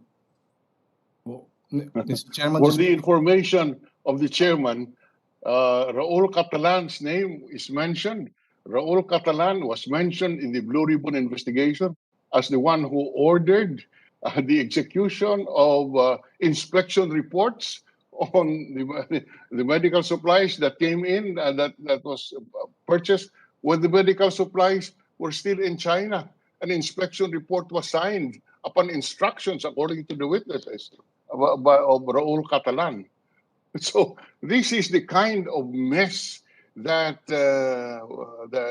was created. But again, Mr. Chairman, the prosecution of those who committed these shenanigans belongs to another agency of this government for purposes of the committee's report. May I request Secretary OIC Kanda, Tina, to submit to the following documents to the committee. Since we have no more time to enact the appropriate laws, sir, we are about to end our session, our Congress. May we request Secretary Kanda to submit the following. First, the general provisions that the chairman will include in the 2022 GIA. 22 GAA to at least prevent the happening of what is happening today. At least the reforms that should be instituted now. I do realize that this is the GAA is a 1 year validity, but can you include it there for whatever it is worth? But more importantly, ma'am, can you and GPPB issue a circular which will address all these problems that we have encountered, all the shenanigans that were made possible because of all of this, both in GPPB and PSDBM? A circular which will address all these issues and which can be done under the administrative authority of PSDBM, and including also, ma'am, the structural reforms that you must institute. I don't know if this will necessitate an executive order, but as our chairman said, this PSDBM is like a flying saucer revolving around with nobody supervising them. It's a UFO. Minority Leader, I remember Yusek Kanda even mentioning or one of the officials mentioning it's not even included in the Procurement Reform Act in 9184. And yet, it is bidding out billions of public money. Yes. So this is a very serious matter, Undersecretary Kanda. If you can help us, as I said, we cannot continuously allow PSDBM to be an identified flying object revolving around the office of the president with being piloted by guys like Undersecretary Christopher Lau. I'm sorry to say that, but that is what has actually happened. So can we request Undersecretary Kanda, Secretary Kanda, since you are a career official, you will be in the best position to do all this documentation that we are requesting, and if you can submit this before the chair, if this is approved by our chairman, submit all of these rules and documents before the PSDBM, before the DBM budget is submitted for consideration of plenary, so that by the time the plenary comes, I will no longer ask these questions of the chairman, Secretary Kanda. Can we do this? Mr. Chairman, just to venture a personal opinion, the request of the minority leader would encompass a complete staff work on the part of DBM. However, there are bite-sized problems which we can address already at this point. The guidelines on, for instance, the cash in bank balances of the procurement service and even the PITC should not fester longer than is necessary. The government needs funds, and it's an available resource that we can tap for projects which are probably even COVID related. So this, Mr. Chairman, can be addressed by issuing an executive order to that effect. As to the structural changes, Mr. Chairman, I do not say that I am an expert in the procurement. However, there are certain aspects in the procurement service which also really need reform at the moment. Number one, Mr. Chairman, is that people who are conducting the bidding at this point are all contractuals. There is a logic in using this so that they don't have tenure. But this very aspect of not having tenure goes against the very principles of bidding out billions of pesos when you don't even have a relationship now within the department, within the procurement service. It also goes against those who are actually career contractuals, who after 18 to 20 years are separated by reason of not renewing the contract. So there are certain aspects in the structure of the procurement service that must be addressed, Your Honor. Third, Your Honor, I think the procurement service has to be answerable to another department bigger than it is. As you mentioned earlier about the flying saucer, a flying saucer is an identified flying object.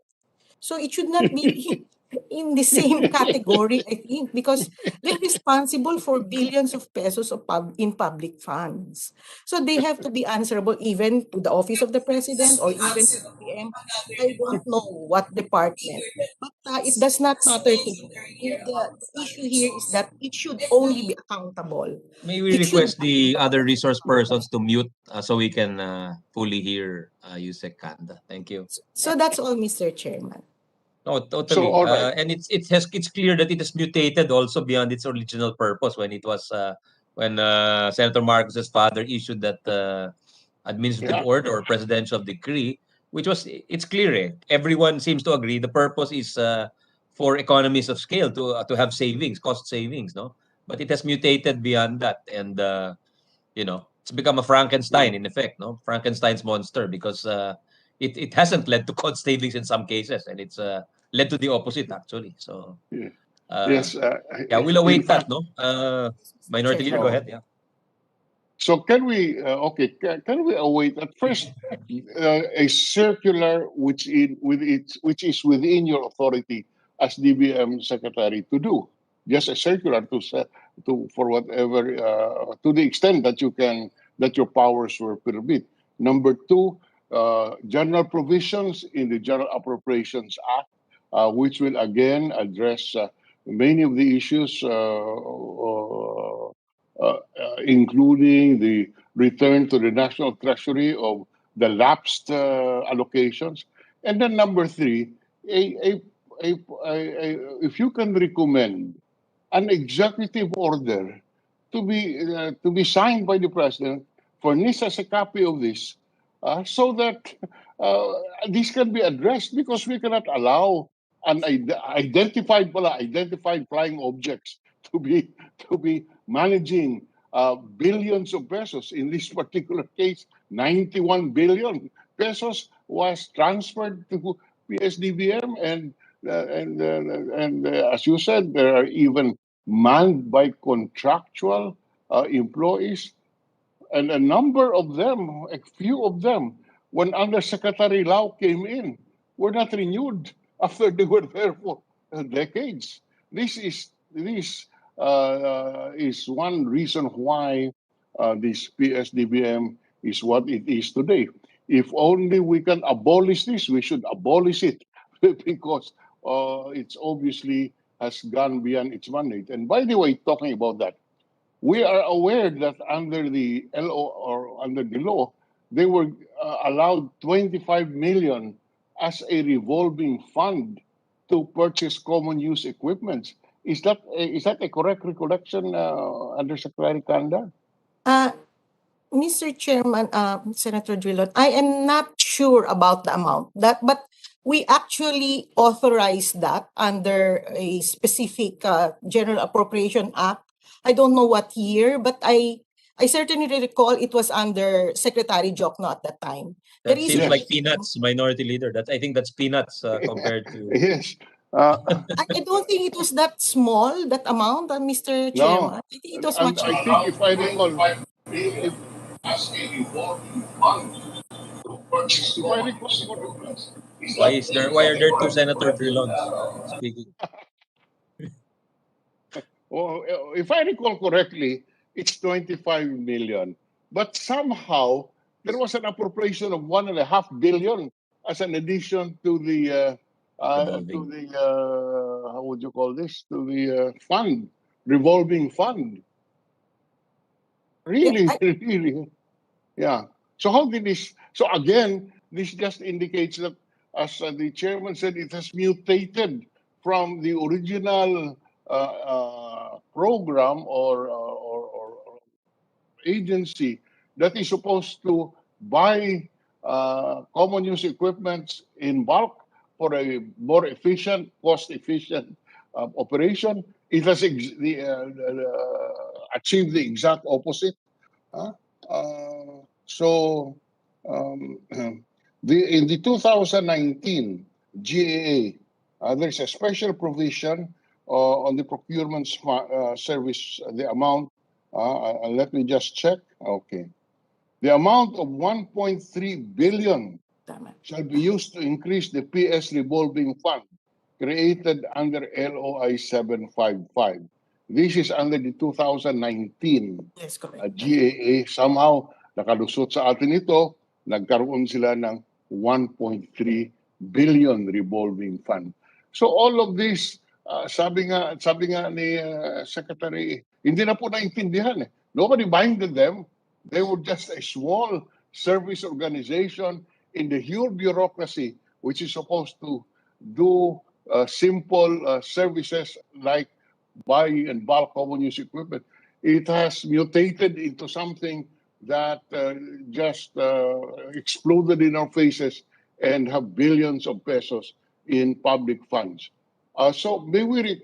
I would. It's on record. Our request for the help of the secretary, if she can craft those circulars which are within her authority.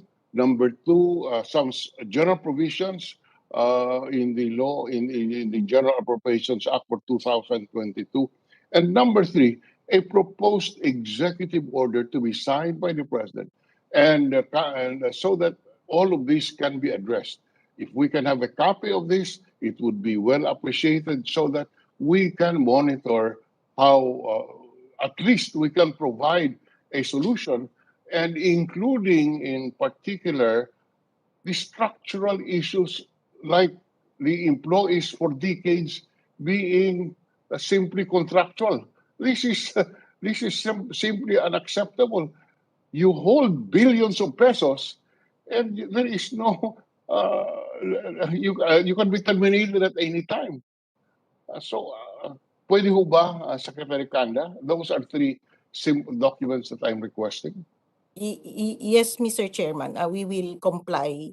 Just to make a comment, Mr. Chairman, on the 1.3 billion kasi Yes. parang implication na lusutan ang lehislatura nung time na yon. Nung 2019, Mr. Chairman, Your Honor, if I remember correctly, there was a debate because at that point, PS only had really 25 million under the LOI under then President Marcos. But the PS was already conducting biddings at amounts much larger than the 25 million.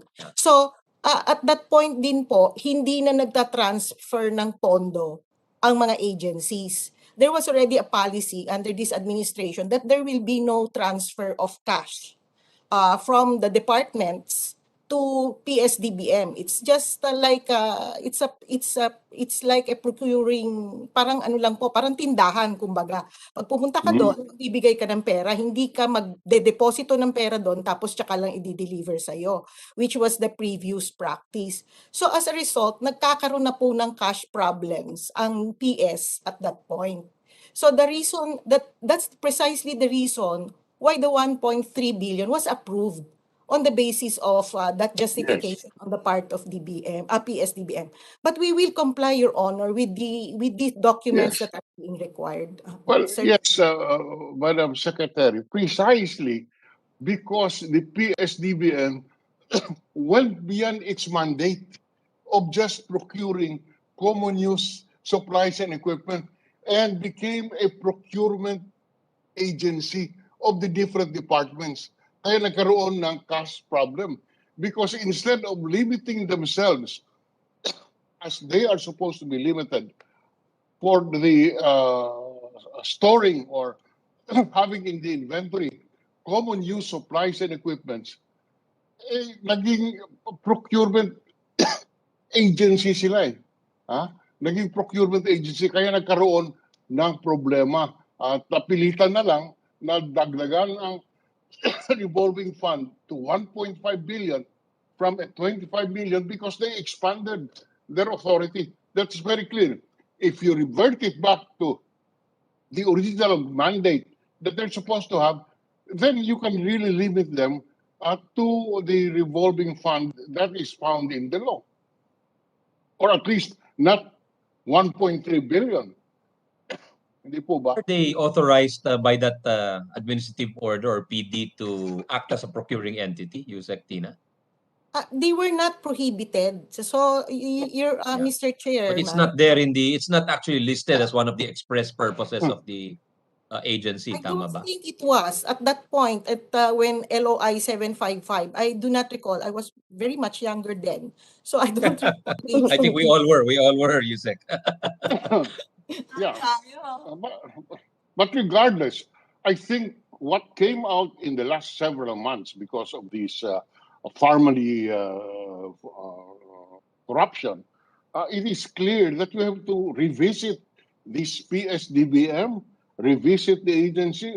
The intentions were good, but obviously we all agree that over the years, because of neglect, because of a number of other reasons, they went beyond their mandate and their original mandate, and therefore made possible all this corruption that we see today. So, as a short-term measure, since we have no more time for in this Congress, we would request these documents from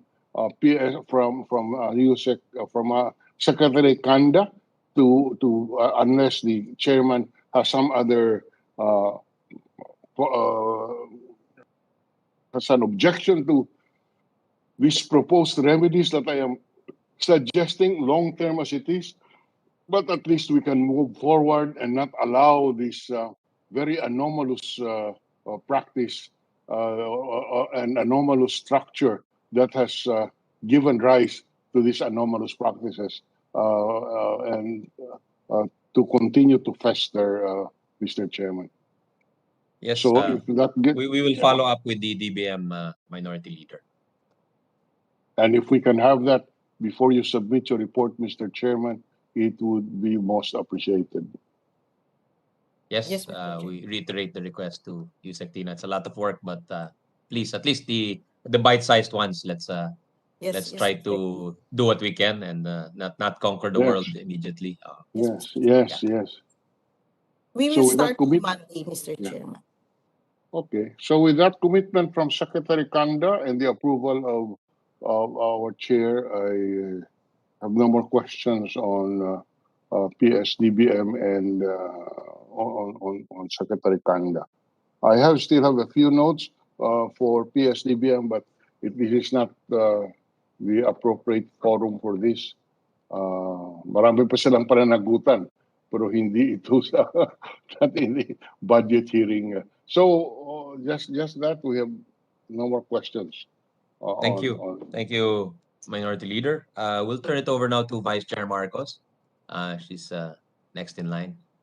Vice Thank you Chair, very much. good morning. Good afternoon. Sorry, it's 12 o'clock. Yeah, go ahead. Good afternoon. Thank you very much, Mr. Chairman. I'm sorry, during my turn, I think I was at the DAR hearing, but we're right back. Not to belabor the questions of our good minority leader, I was looking at the submissions. So first of all, thank you very much to PSDBM and the other DBM resource persons who are here for all their submissions. Looking at the recent submissions on PSDBM, it's very clear that the bulk of the increase is due to increases in interagency payables. So I just wanted clarification as to where these unrefunded, unutilized deposits, where are they stored by DBM? Does this money earn interest from the banks?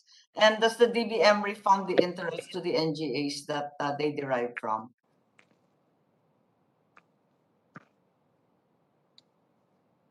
I think you're on mute, Yusek. Yusek Tina, you're mute.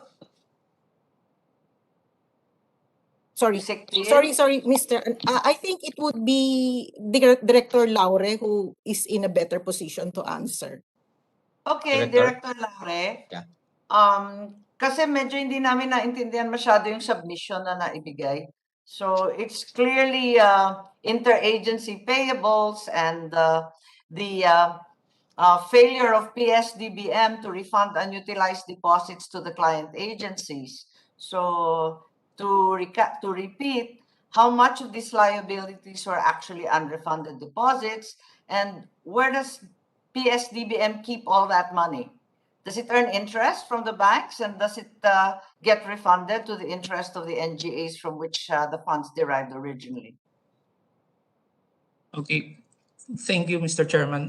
Thank you, Madam Senator Marcos. On the question of where does the money lie, it lies in it is in our depository banks, our Land Bank of the Philippines. And as to whether the interest, does it earn interest and where does it go, it was already manifested earlier and as questioned by the minority leader that the interests earned from these bank deposits are remitted to the National Treasury. So it goes to the Treasury pala. So I'm sorry, I missed that earlier. So it's not refunded to the NGAs? No, ma'am. It goes all interest earned by bank deposits go directly to the National Treasury. Okay. As the DBM deposits are concerned. Sorry, Madam Senator. Yes, I also wanted to know if nobody has seemed to confirm the 4% fees that you charge to the departments. That was very clear cut with PITC. Is that exactly the same with PSDBM? The 4% charge that is the fee of the agency for procuring for these different departments? For our common use supplies and equipment, Madam Senator, the 4%, yes, it is confirmed that it's 4% fee all across the board through all agencies. But you were about to say for common use, this is not charged, but for other procurements, it's charged. Is that correct? No, there are cases, Madam Senator, that for the non-common use items, there are cases where there are agencies, depending on our memorandum of agreement, where we charge 2% and we also charge 4%. One that comes to mind is our contract with the Bureau of Customs, where we are charging 2% service fee. And Sige. all the rest 4%, Madam Senator. All right. I don't want to go over territory that's already been adequately discussed, but the majority of the transactions per the submissions suffer from over withdrawal, di ba? Ano ibig sabihin nito? Parang sobra-sobra kasi wini-withdraw ng mga NGA. According to your submission.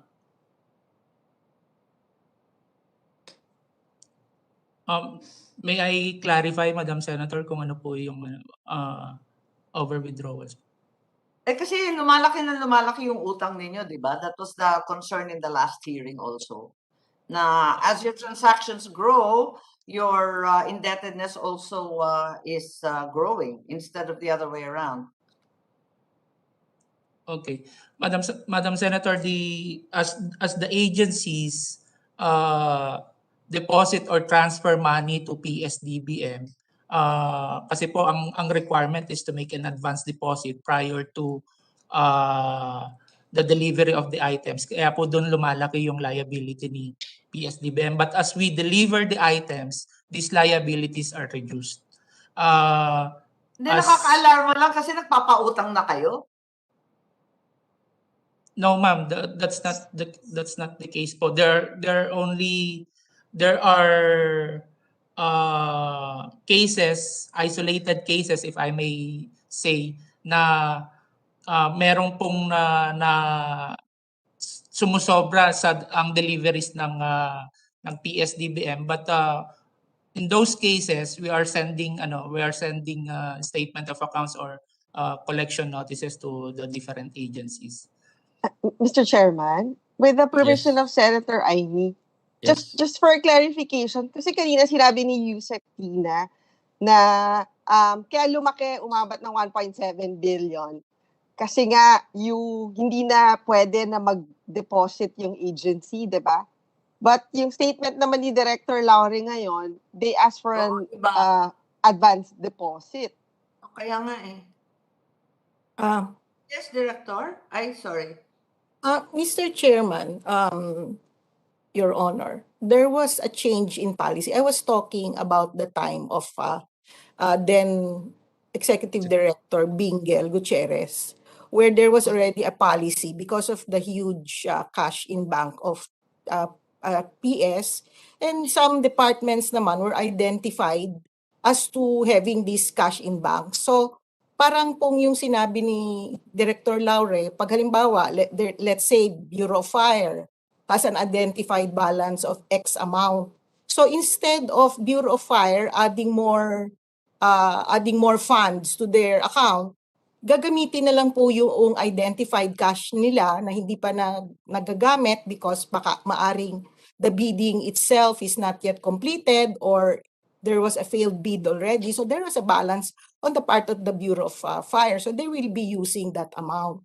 Now, I don't know, but I think sometime in 2019, there was a change in policy because the balances also of cash, insofar as Psdbm is concerned, began to become lower because of this policy of not receiving any advance payment on the part of the agency. So that's the reason why Director Laure mentioned earlier that that some agencies actually were required, by virtue of the magnitude of their transaction, they were required to submit or to pay an advance payment equivalent to what has been agreed upon by PS and the agency itself.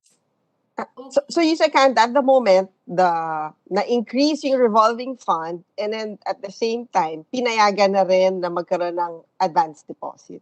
Yes, Mr. Chairman, Your Honor, because PS is completely dependent on their revenue.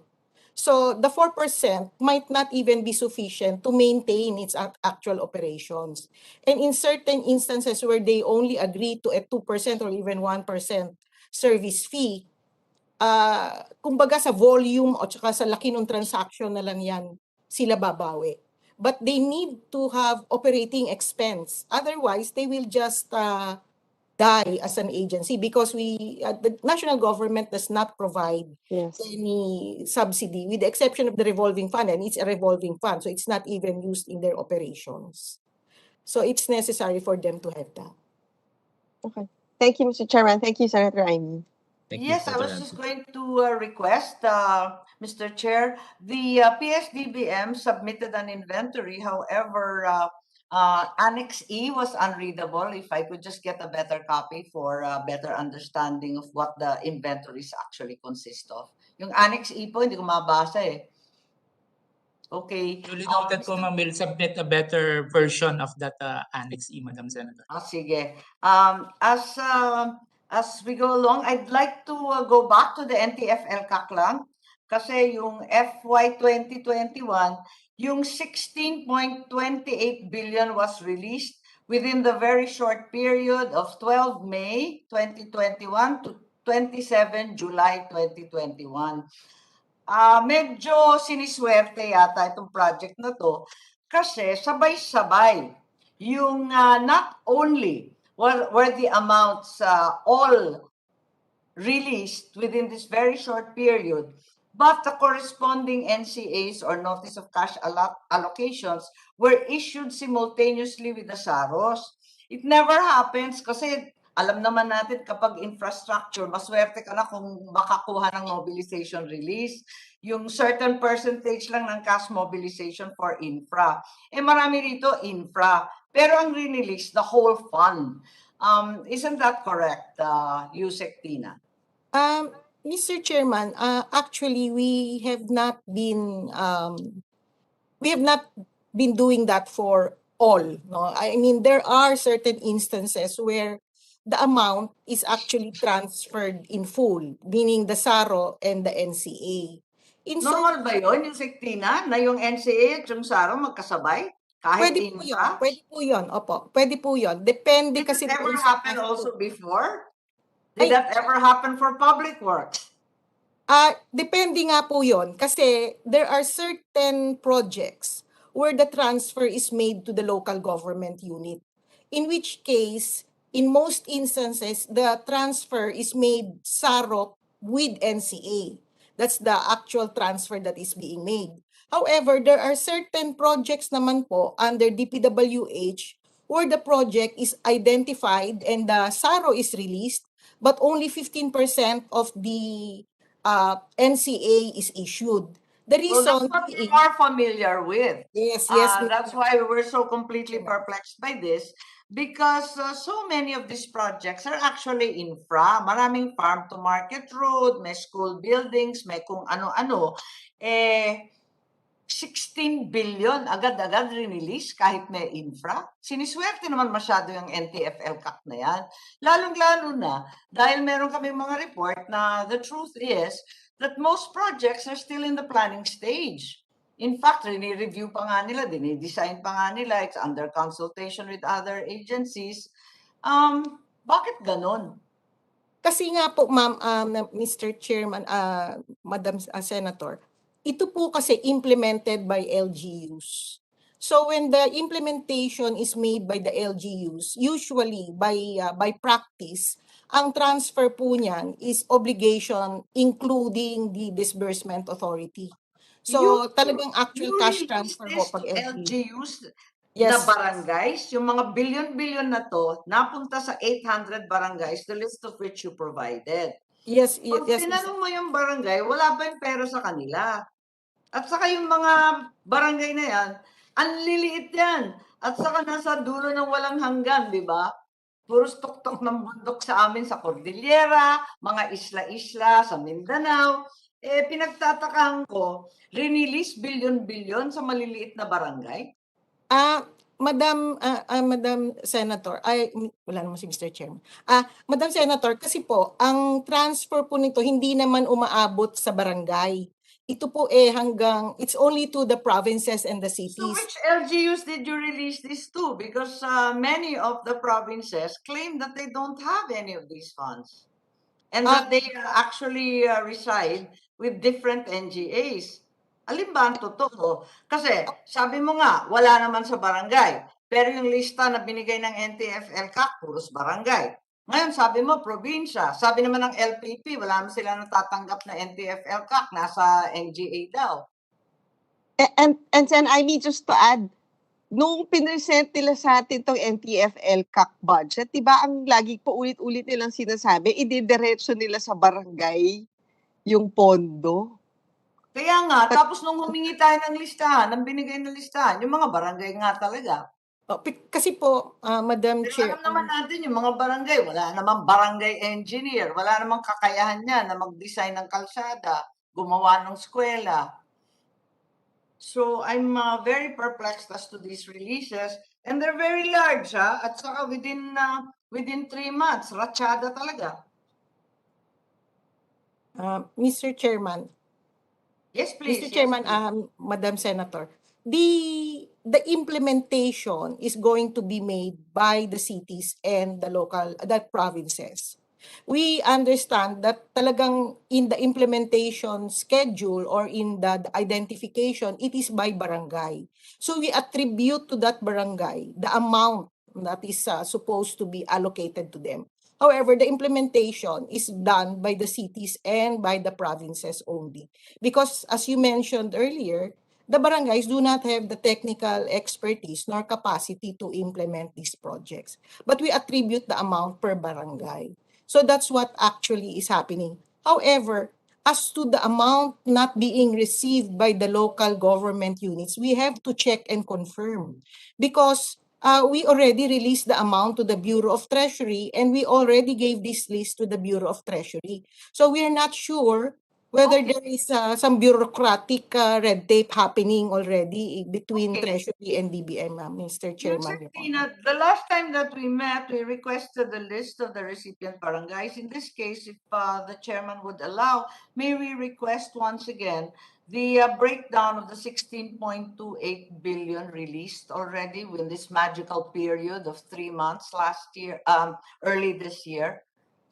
We will comply, Madam Senator. Kung aling probinsya yan at yung mga city para malaman natin. In the meantime, kapag yung mga projects nasa planning stage, tapos under consultation, for bidding, saan tinatago yung cash?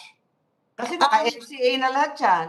Yes, the procedure under the current setup, Madam Senator, is that the NCA is actually released to BTR as a government agency. Okay. Then BTR transfers the funding check or the check to the local government unit. So it actually stays with the province or city which has the capacity to implement this project. So it remains with the province or the city itself. So they keep this. They have no deadline of when to implement, but so they hang on to these billions and billions. Under the current policy, the existing policy is that they should be able to utilize it for the purpose specified, I think 1 year after. But local governments can always argue that they are not required to revert this fund because once it is transferred to the local government unit, it is considered a subsidy to the local government That's unit. right. That's right. Hindi naman nagre-revert ang LGU kanila na yun. Yes, opo. But under the rules, we actually require them, but they're not. They are really autonomous by virtue of. That's right. They're financially autonomous, so you cannot request them to revert. So it sits there in the LGU, assuming it was received in the first place. So sige, hingin ko na lang yun. Yung last na lang po, the computation of the Mandanas adjustments for ERA and the NTA did not clarify but instead agitated the LGUs. Mas lalo po kaming nalito dun sa submission. Dahil kasi, what are the factors for the so-called adjustment resulting in most cases, ang daming pula in most cases, resulting in reductions for very large provinces and cities. Doon nagtataka lahat. Nung nag-adjust kayo, what factors did you take into consideration? Kasi, ang laki-laki ng original indicative NTA. Di palakpakan lahat ng LGU, tuwa sa Mandanas. Abay, nung lumabas yung computation ng DBM, iba ng itsura, namula lahat, everything's red virtually. So, you sent us all into a panic. actually with the last submission from the previous hearing? Mr. Chairman, Madam Senator, if Before you there- answer, Yusek Tina, did the pie shrink? No, it did not. It actually Okay. increased for the local government. Oh, okay. So, okay. Go ahead. Opo. Sorry. Mr. Chairman, Madam Senator, it's like this. Initially, when the original computation of the Mandanas-Garcia ruling was provided, it was all in. No, it was all in. So, That's what the decision says, Yeah. all in. all in, lahat po ng pati yung sa universal health, yung ganon. So there was a query to the Department of Justice as to Correct. what taxes or revenues collected should not form part of the Mandanas formula. So that's probably the reason why there is a certain decrease. However, if you analyze the amount of the previous era, and the NTA that all local government units will receive, they will actually receive an increase. It's just that yung negative po nun is It's in all comparison negative to the in your first. chart. Ang dami-daming pula. You yourselves highlighted it as red, as a reduction. Yun po yung doon sa original na computation. Kaya talagang magpupula. Pero lahat po ng local government units, without any exception, magkakaroon po ng increase in revenues insofar as yung internally generated revenues. May I clarify, Yusek? Yung you said doon sa original computation talagang may pula. What does that mean? Ganito po, sir, Mr. Chairman. Nagkapula po because of the query and the corresponding answer of DOJ that there are certain taxes which should not form part of the Mandanas formula.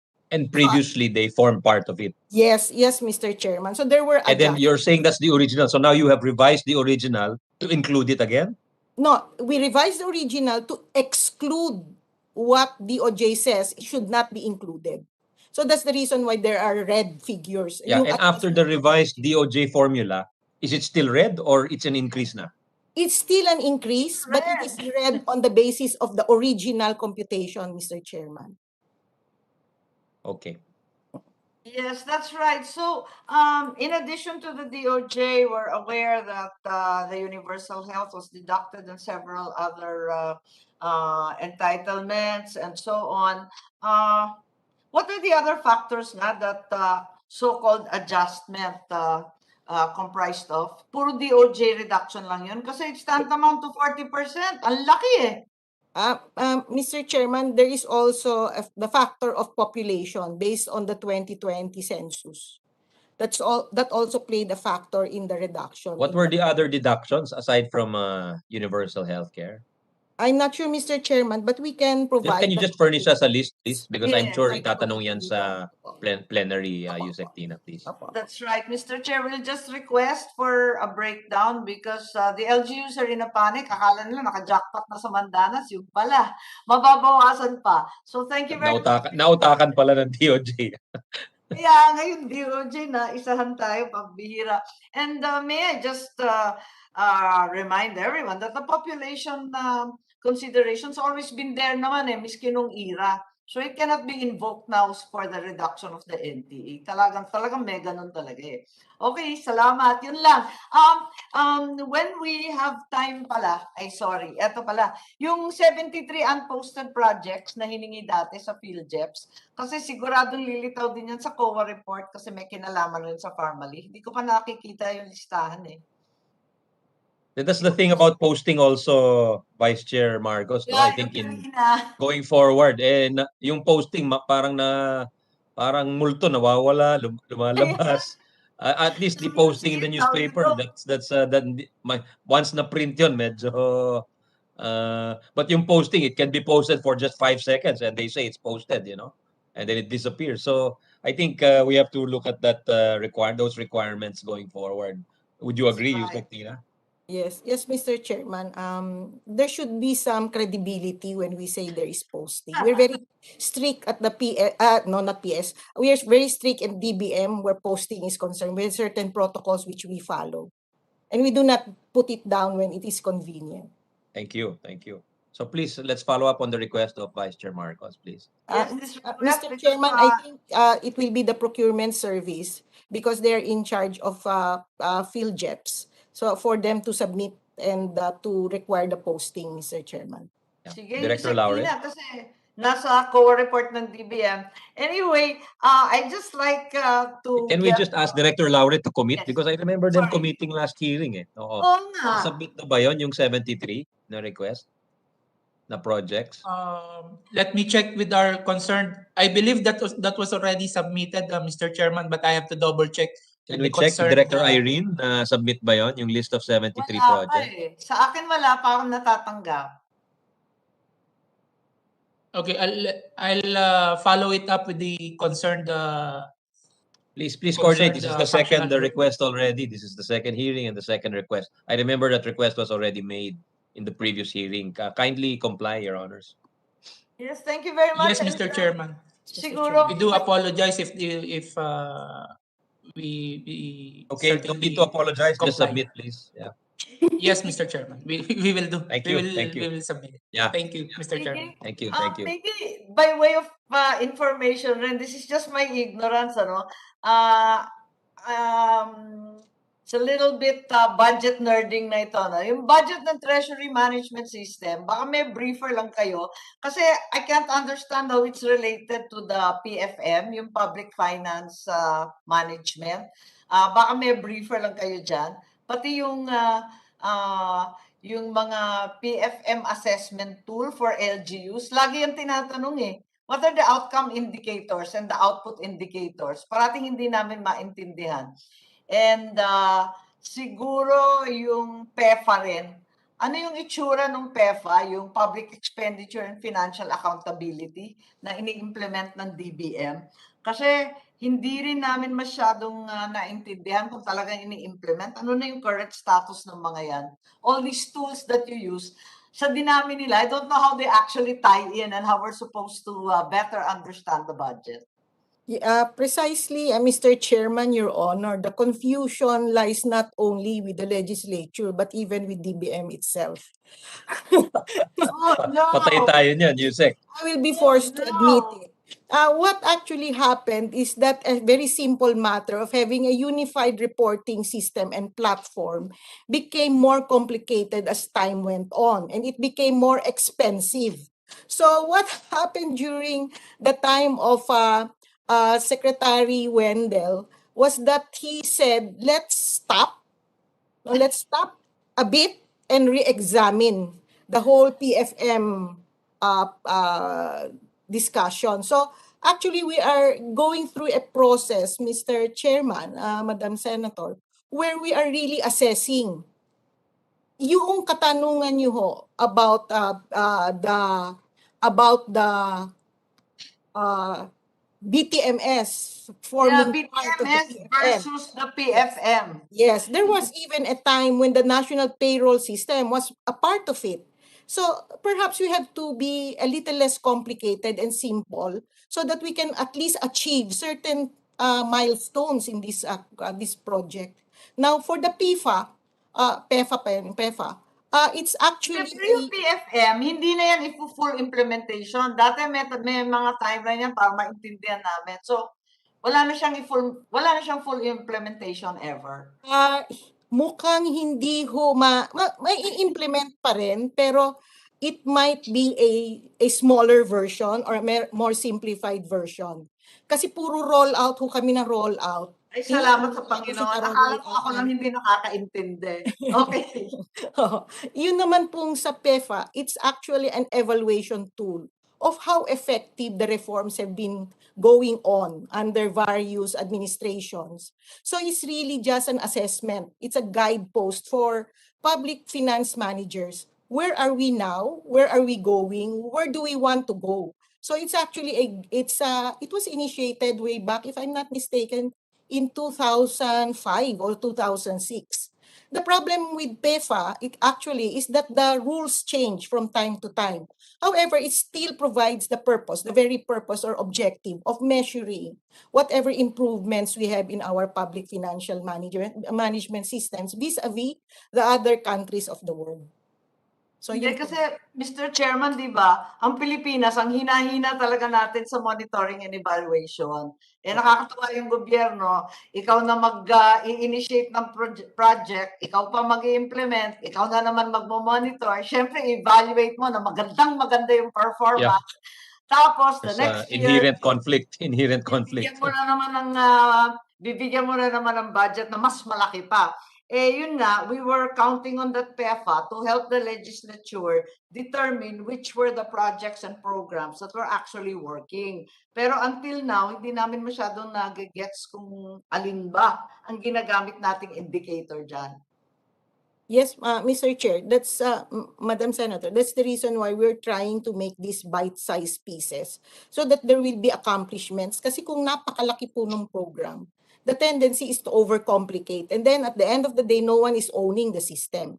So what we're saying now is if it is really budget related, if it is monitoring and evaluation, then perhaps it should be a DBM concern.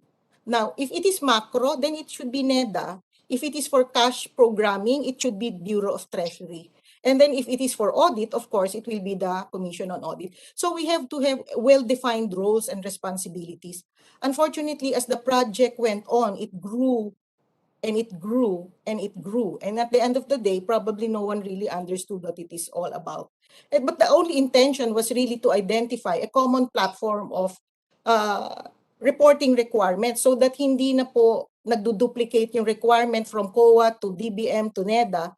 The same reports actually or same data but different forms. Regurgitating the same information over and over again. Yes, so yes, perhaps precisely, that's Madam another Senator. area, Mr. Chairman, that we can work hard on. And that's really the monitoring evaluation of all the PAPs. Kasi parang tuloy-tuloy lang. Forever and ever. May forever project, may forever program. Kahit palpak, kahit walang kwenta, sige lang. So thank you very much, Mr. Chair. That's all. Thank you. I don't even know what you're talking about, to be honest. I just texted my staff now to give me a briefer on that. I don't even know what these metrics are being discussed, to be honest. I have to confess. So can we ask for a short briefer? Because if I'm asked that in the plenary, I will try to change the topic, Yusek Tina. But thanks to...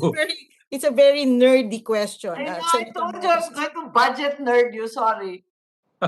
Thank you to Vice Chair Marcos for asking for those things. Senator Kiko, I think is no longer online, no? Director Laure, go ahead. Mr. Chairman, just to clarify, doon po sa 73 PhilJobs posting. Yeah, you did not submit any list of projects, we were told by the director of the LBRMO, Director Laure. You submitted an explanation, but there was no list of projects apparently. Okay, Mr. Chairman. I remember in the last hearing, Mr. Chairman, we requested the good Senator Marcos if the list of the 73 projects is available from her end, and just so we can comply with the submission of this request. I remember we made that manifestation in the last hearing. If may we be provided a list of these 73 projects supposedly not posted in our PhilJobs website. Thank you, Mr. Chairman. Oh, I see. Yes, I'm just reviewing the transcript from the last hearing, and Director Laure or Yusek Kanda said that Director Rosa from PhilJobs will coordinate with your office. Is that correct? That's my understanding. That's what I have in the notes. You see, in the DBM website, there's a total of 311 documents in the procurement, ano? Tapos sa PhilJobs, it's more. So there are missing, and some of them are the controversial formally documents. So Yusek Kanda, you'll have to help me with this, and the PhilJobs website, I will do my best to see what the Blue Ribbon also has. Thank you very much, Mr. Chairman. Yes, Mr. Chairman, I think we will have to discuss this with Director Rosa, who's I think she's a newly rehired employee under PS. Director Lorry, we discuss this after this. Director Irene, can you be on top of that, please? Because I don't want this to be at a standstill. At Opo. nagtuturoan na you promised this list. No, you promised this list. Ayoko yung ganon, Opo. Director Irene. Please make sure that there is a work product result of all of this, please. Yes, sir. Thank you, Matt. Thank you very much, Mr. Chair. Thank you, Vice Chair Marcos. Thank you, Mr. Chairman. I think Senator Bina is no longer on. Senator Pangilinan rather has asked these questions already. So we'll go to Senator Binay. Ma'am, good afternoon. Yes. You have the floor. Good afternoon. Thank you, Mr. Chairman. Just a few questions lang, Mr. Chairman. Yusek Hanta, thank you for your submissions. Going through the list of yung sa NTF-LCAC, I remember it during the budget hearings last year, pinresent to ni Secretary Avisado na yung 20 million, may breakdown ho.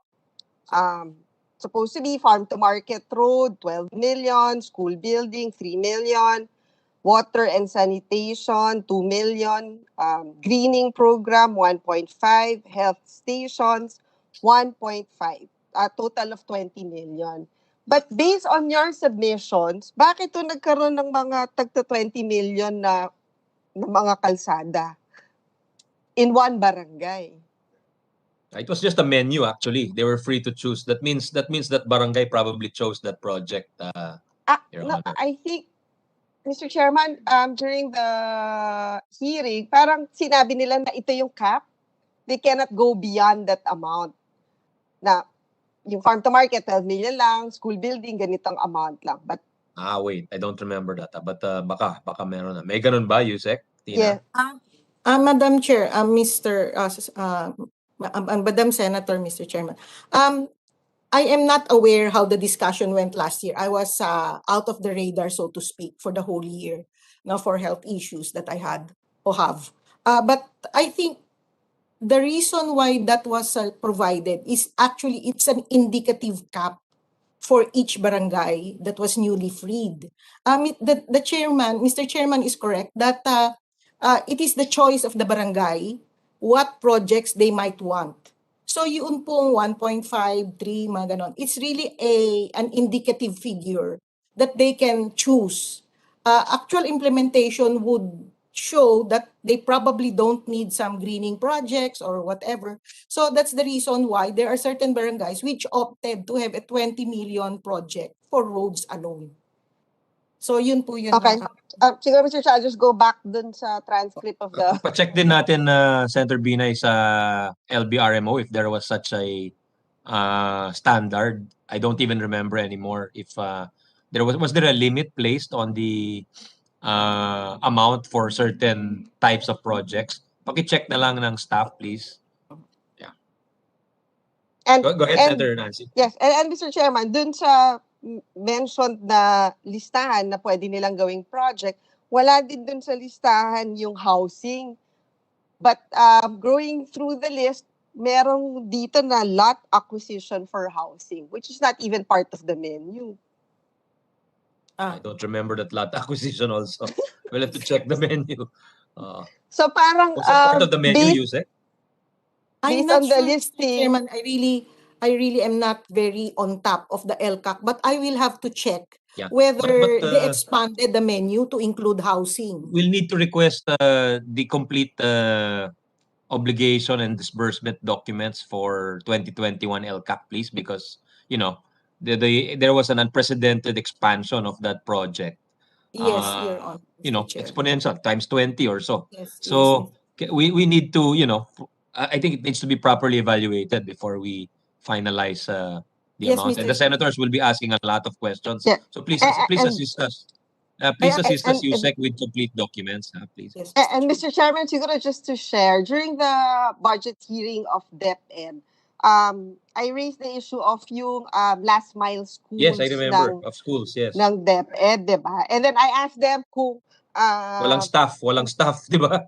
Magtatayo ng school pero wala naman palang staff. Oh. Or kung may conversion sila with this NTF-LCAC. And sabi ng DepEd, in fact, they already told yung NTF-LCAC na nasa list, meron na yan, may eskwelahan na kami dyan, so dapat hindi niya na isama doon sa sa listahan. So parang nagkaroon ng double appropriation.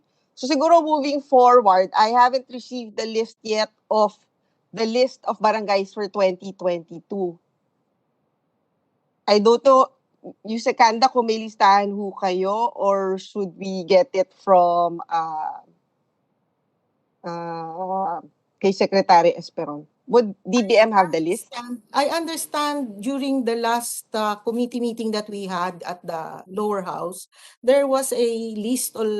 There's actually a list to support the 2022. That's the reason why it's a lot bigger than the 2021. So we can provide the senator with the list. As to Mr. Chairman, just to clarify, the housing and COVID vaccine is not in the menu originally proposed by the executive branch, but it became part of the menu when the GAA was passed. So it's considered as a congressional initiative. For next year, pero for next year yan, yung Kanda. This year yata yun, ma'am, yung 2021. It's part of for this year? Congressional initiative. As part of the 20 million ng NTFL ka? So it's part of it. Okay. And the then, menu was expanded. I remember the minority leader submitted an expanded menu also, but I don't know if that housing was part of that. It was, I think, introduced in the lower house, Mr. Chairman. I see. Okay. Okay. And then, last na lang ho, kasi di ba katulad during the discussion kanina, yung sa PITC, may mga, para hindi ma-revert back to Treasury, binibigyan nila sa PITC yung funds kasi nga, we are on a cash-based system. Yung Kanda, do you think there's a need to revert back to the old system? Kasi siguro, for example lang di ba, may problema ho tayo ngayon dun sa FLR. Correct. And there's a possibility na itong mga projects under FLR, pwedeng hindi yan ma-release by December 31. Tama po ba? And then for next year's budget, hindi na sila kasama sa listahan. Apo. Hindi po ba? Yes. Yes, ma'am. Your Honor, may I respond? I will respond honestly. The official line is that a cash budget is supposed to have projects that are implementation ready from the start of the year until the end of the year. That is the ideal situation. But in the real world, given a pandemic, given the natural disasters, man-made or actually not, happening in the country, including the FLRs being delayed, there are certain realities that the cash-based budgeting cannot respond to. So, I realize that, Your Honor, Mr. Chairman, that is not the official line. However, if you have a project that was actually started because there were still mga detailed engineering processes that happened from January to July or to August, reason will tell you that project will not be completed by the end of the year. Because if you force the issue, there will be some evils that will occur. One is that the agencies will be forced to go into a blind obligation. And that is a legal no-no under the circumstances. Second, what do you mean? Could you specify what you mean by a blind obligation? Blind obligation, Your Honor, is when you obligate in favor of a project alone or for a creditor that is actually not existing, but you want to show that it is obligated so that it will not revert. Because under the cash budgeting, it will revert. So these are the... So, para yung PITC a transfer model. to regional offices would constitute a blind obligation? Your Honor, it is not a blind obligation. In this case, it is legal under our current rules and regulation. Transfer to PITC, transfers to the procurement service. Those would be transfer blind to regional obligations. offices are not blind obligations. They're not, okay. They're legal, but still, it circumvents the very reason why we have a cash budgeting approach, which means that we have to implement actual projects at the time that you promise to provide it. So okay, with the permission of Senator Binay, actually the FLR is inconsistent with a cash-based budgeting approach. Yes. Hindi ba? It is. Yes, okay. So we're at cross purposes, we're at crosshairs actually, no? Yes. Kaya With nga the eh. there are two there is things a which are at solution. least Yes. incompatible in our system of Yes, budgeting. Mr. Chairman. But there is The FLR, and the second is the existence of these I don't know what the flying saucers, no? In our but go ahead, you were going to explain. Go ahead, I interrupted you, Mr. please. Chairman, yes, there is a solution to FLRs. The reason why FLRs exist is that when it was initiated in Congress, it did not form part of the original submission of the executive branch to the legislature. I However, want to clarify that, because that's the assumption. That was also the answer given by Deputy Executive Secretary Ong. But I realized for 2021 budget, we submitted it pre-NEP. A lot of projects were submitted pre-NEP. So actually, they formed part of the NEP. And if the reason for non-release is because they were not vetted, these projects were supposedly vetted. Yes, Your Honor, that's the That reason was why the unusual circumstance for 2021. that's the reason why I would like to continue, Mr. Chairman. So whether it was introduced pre-NEP or during after the NEP was submitted, the only issue here is that whether the agencies, in this case, because the agencies are the implementing arm, did they comply with the basic documentary requirements of accountability reports and the execution documents? Execution documents actually reflect the targets. If they did, then the executive branch does not have any leg to stand on in not releasing that amount. However, if it did not comply because at that point it was still being identified, or the lots to be where the construction is going on is still not available, or there are still problems, then in that case, you have to make it an FLR. So you reduce the amount of FLR corresponding to the compliance with the documentary requirements. It's not going to be easy, especially on the part of DBM, because we will need to make the evaluation before the GAA is passed. But it is not impossible. It can be done.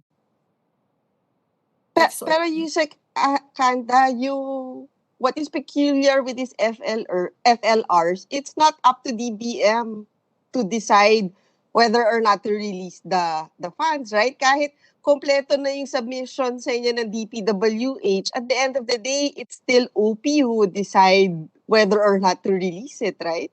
Yes, it was elevated to the Office of the President, Your Honor, Mr. Chairman. It could have been avoided if there was probably already a clear-cut definition on what are supposed to be considered as new projects. Kasi doon po yung naging malabo, yung definition ng new. If you consider that this is halimbawa a new phase of a project, meaning it might be a 1.4 kilometer road, and you're talking of the 0.4 kilometer, then it should not be considered new. It's a new phase, but it's an old road. You're just continuing the road from one point to the next. So wala na po nagkaroon ng ganung segregation. It's just that kung hindi kasama yon, 0.1 to 0.2, then it's considered new. So there was just a general rule on this aspect.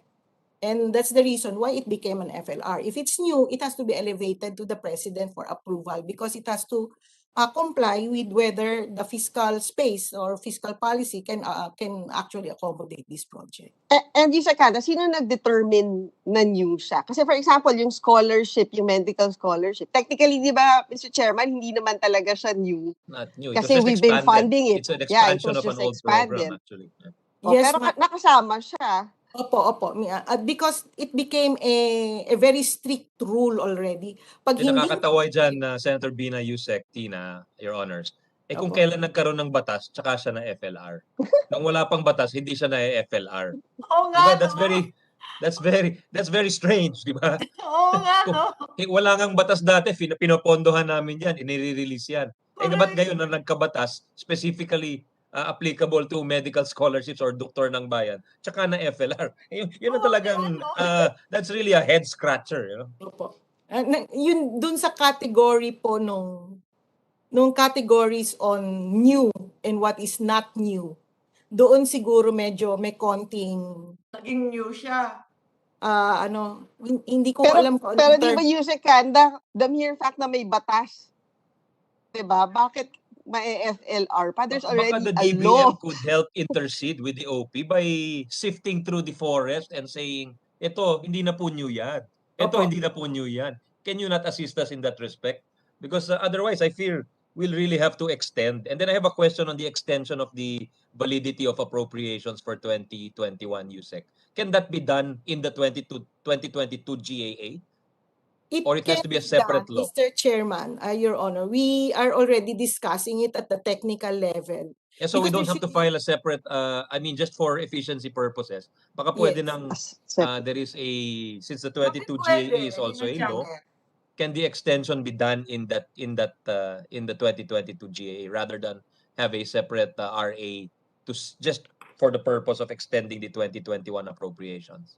I'm not sure, Mr. Chairman, because I am not a lawyer, as to Okay. whether it Sabi can be ni na Yusek Can you- Janet, pwede. kung Yeah, pwede can you ask Yusek Janet and your other legal bright Yes, minds there? she is Or our legal luminary. I don't know if Yes, she's yes. She's the bar top notcher of 1999. I remember. Yes, Oh, she's here. that's my original batch in law school, so I remember. Correct. I'm Actually, College's foundation. I'm yeah, a law Mr. school Chairman, Or 1998. Sorry, 1998. Not my batch. A batch lower. A batch higher rather. Oh. But Mr. Chairman, siguro moving forward, kasi di ba for the past 2 years, we've been extending the budget, right? Yes, yes.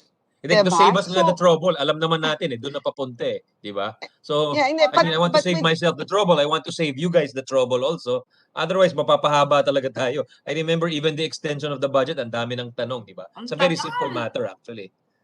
And I don't know, Mr. Chairman, kung doable ba na hindi muna tayo mag-cash base for 2022 I think it's something we should budget.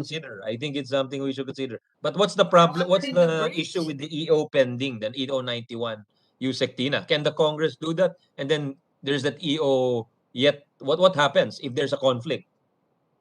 We will always defer to Congress, Mr. Chairman, because So that EO is Yes. implicitly amended or Revoked. repealed by anything we provide in the GAA. That's the reason we actually have a Yeah, pending. because I don't want that to be used as an excuse later, just to kind of overrule what we provide in the GAA, di ba? So we're asking you already para stop na kayo, USECTINA, no? We will always defer, Mr. Chairman, to whatever the decision of the I legislature. appreciate that. Thank you. Okay. So, Mr. Chairman, that is an option for us to not use yung cash base muna for 2022. Yes, Kasi because di ba, we didn't use it. When did we adopt cash-based USECTINA? What year? 2018? 17? I'm not sure whether it was 2018 or 2019, Mr. Chairman. Yeah. So it's 2018. for the longest time we were using the opposite. What's the obligation based? Yes, it was called obligation based, but actually there is no difference in effect if you examine it. It's just that you really want to have a time frame of 1 year with which to implement the projects and programs of government. No, but the difference, Yusek, is that there was a 1 year palugit dati. Yeah. Yes, Parang yes. 2 years, Okay, parang 1 year 2 years palugit. lumalabas. It was not returned if it wasn't spent by December of that year. You had December. Yes, You we had, are correct. diba? You had I don't remember if it was you had to obligate it within this calendar year, and then the next calendar year you had to disburse it, something like that, diba? Opo, Mr. Chairman, I think the rules were that you can obligate it the next year. You can actually pay it. Senator Bina is correct. You can have 2 years, but with which to disburse the amount that you obligated. Yes. So it But was I mean, COVID is reason in itself, just to switch back. Yes. Actually, COVID in itself, but it's complicated by FLR. It's complicated by these other factors, Your Honor. We're honored in the breach na nga eh. Ano na, at least- katawa-tawa at na least- yung cash-based actually. And at Kaya- least, Mr. Chairman, di ba, compared dun sa, instead of them giving it to PITC na lumalabas forever bago nila na disburse. Yes. And then At least I have to ito, add with the system, also. there's like 2 years na limit. Yes. USEC, di ba, a crucial component of cash-based budgeting is also the SARO, the GAA as the release document. Di ba? Yes, yes, Just correct. to save you, that's supposed to be the one of the fast tracking mechanisms, eh. And Yes. with the FLR dispensed with that, di ba? Unless for the non-FLR items, it's Yes. still applicable. But applying it to a big chunk kind of defeats the purpose again of By cash-based budgeting. Mr. Chairman, I think if we reduce the FLR to an amount that is probably less than 10% of the budget, it's going to be acceptable. We also What have is to the FLR consider total amount FLR ba? the FLR, Mr. Chairman, because I think this year it was, I'm not sure whether it reached 100 billion pesos. Eh. But if it More can than be 100, low, definitely more than 100. 150B, di ba? Di ba sa public 150 works yung ano siya? pa lang eh.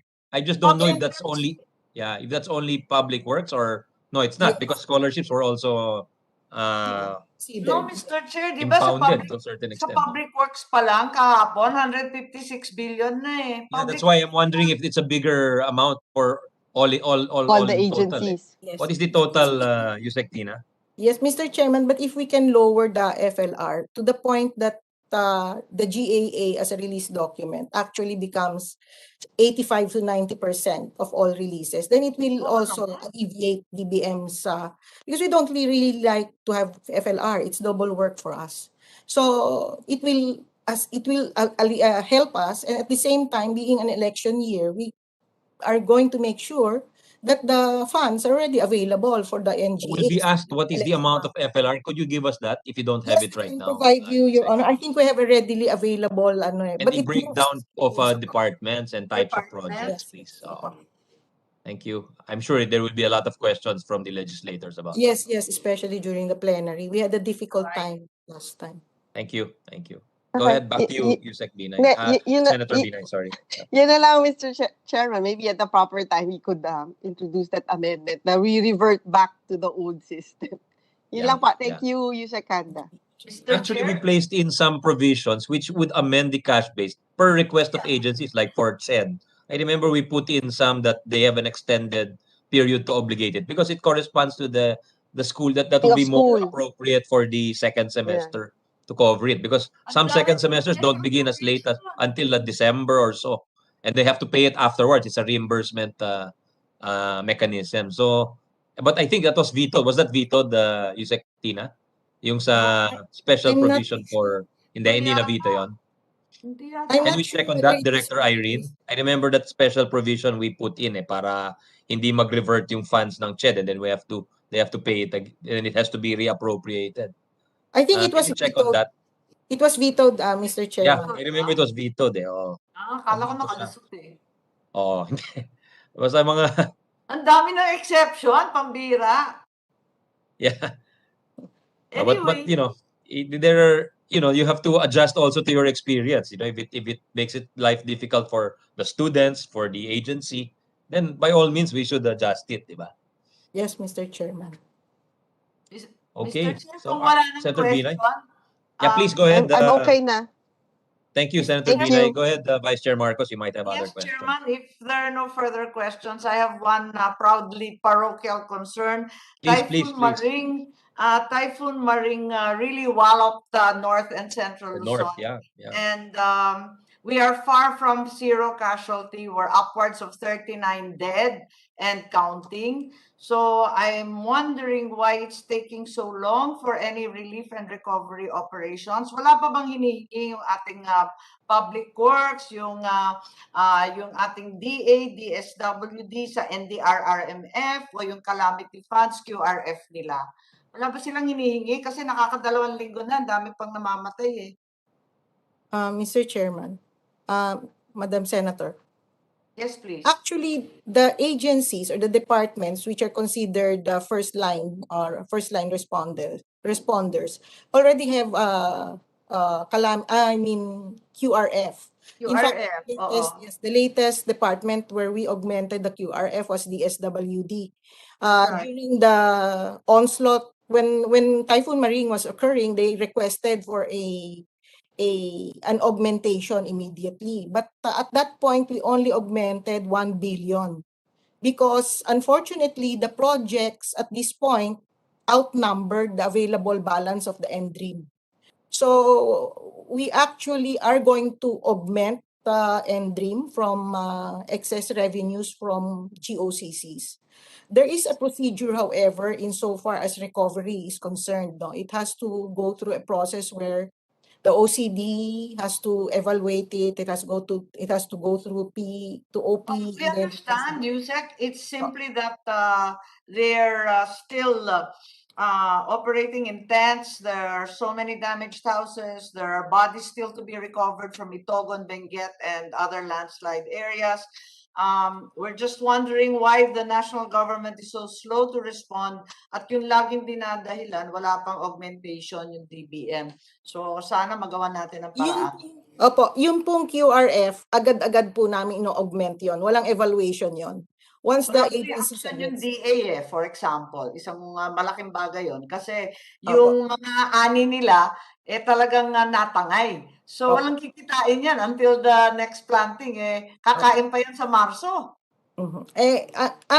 Ang solution actually is with the departments themselves.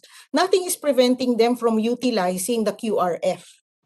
I don't know, for some reason, some agencies have difficulty accessing their own QRF when that is already built in their budgets. So, but we are an available excuse. We realize that. No? So actually, it's just the QRF which they can utilize as a first line in their fund in fund requirements, and then the use of the NDRIM F kicks in after the QRF's purpose actually is completed. So titingnan din po namin, siguro we will ask the director in charge of the Department of Agriculture what is happening in the field. Because there might be just NDRMF po, ang tagal It's just taking so long. I think we would probably be able to save a lot of lives if they were more aggressive. They have on record. I got this from information. They have 2 billion in QRF available. Still. PA. Yes, Your Honor, Mr. Chairman. Okay, thank you very much, Mr. Chairman. Thank like you. we used to say in Congress, proudly parochial. Understandable. All politics is local, they say. No? So, and that's really your area of concern. So I think your constituents up in the north would be grateful that you have become their spokesperson. Thank you, Vice Chair Marcos. Thank you, Senator Bina. Any other questions before we let the... did you want to see the MMDA proposal or pasabit na lang natin? It's up to you guys. The presentation. Baka gumagana na after 2 hours. Sobra. So, I mean, we were, maybe your attention spans are already lower. We can ask that they just submit. Maybe just the details. Can we ask, I think it's important we do the process, no? Let's go back to MMDA with the permission of our senators. Just for a short, maybe a shortened presentation, just the budget details.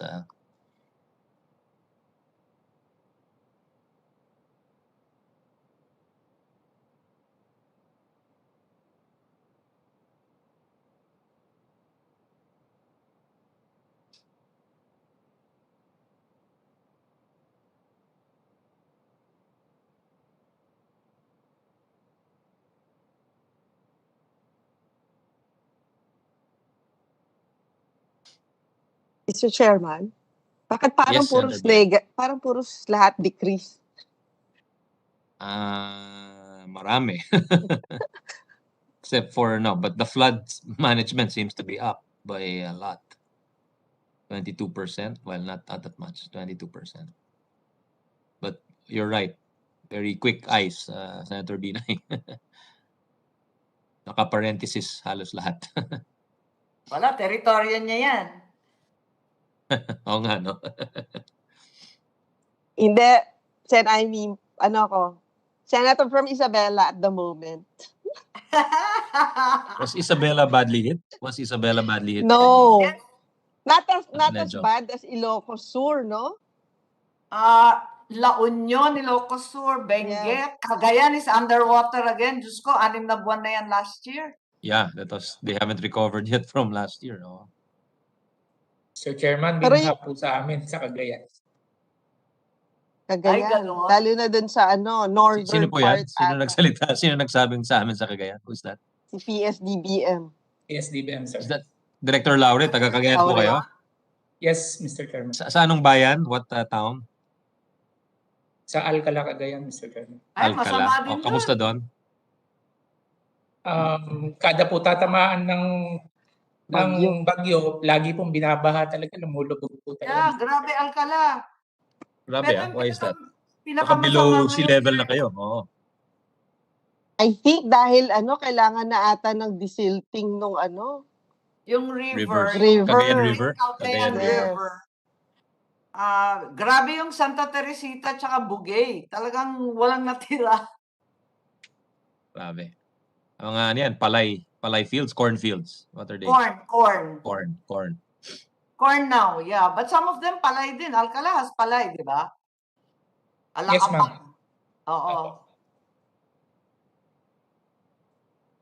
Ang tagal Anyways, ng reaction. Can we ask MMDA to just do a very brief presentation since it's 1 o'clock and we've been here for 3 hours straight? I think something along the lines of closer to 5 minutes would be appreciated.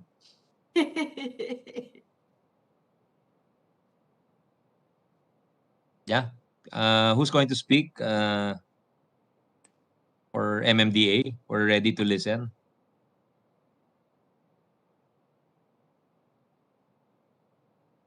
Anybody for MMDA?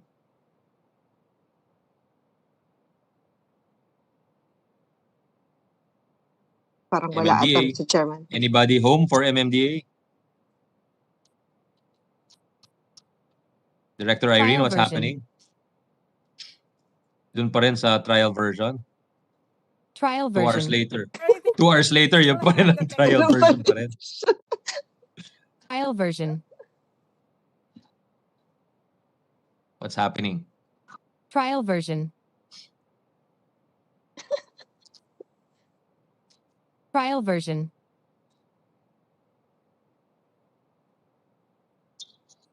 Trial version. Director Irene, what's happening there? Trial version. The technical problem yung kanina pa rin. Okay, we'll just ask MMDA to come back and we'll on our next budget hearing. What's our next agency? For today is our last for the mother committee. Can you ask them if they can solve this very seemingly simple problem in the next few minutes? Because, we're a little short of patience after... Ayan na. Hello, good afternoon, Mr. Chair. Yan. Sino po yan? Si Ruben, sir, Ruben Pellegrino from MMDA. Are you ready to present, sir? Medyo matagal-tagal na kami nag-aantay. I'm sorry, sir. There are something technical problem here, sir. I'm sorry for that. Yes, okay. Go ahead, sir. Okay, good afternoon. Good afternoon. Here's the presentation of the MMDA. We have a total of 4,480,486,000 and a total of negative 8% decrease compared to 2021. So the coverage of this is for flood control, we have 1,415,555,000. For traffic, we have 104,915,000. And of course, for solid waste, we have 1,989,973. Of course, for Pasig Ferry, we have 74,948. And roadside maintenance, 100,574,000. And of course, the Metro Manila Management project component 2, 714,521. So, next slide, please.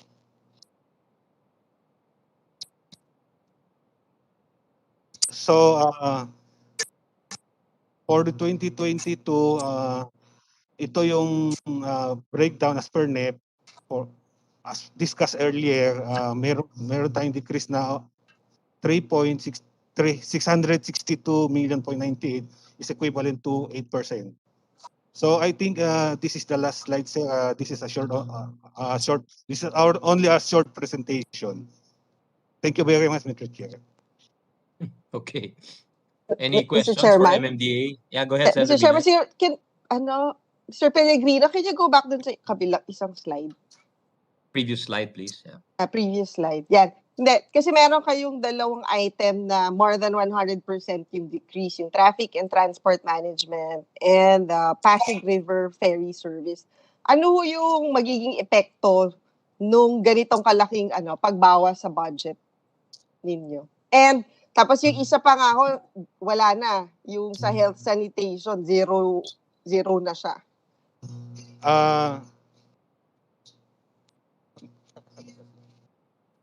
Incidentally, yung Pasig River, I think that's our insertion sa Senate.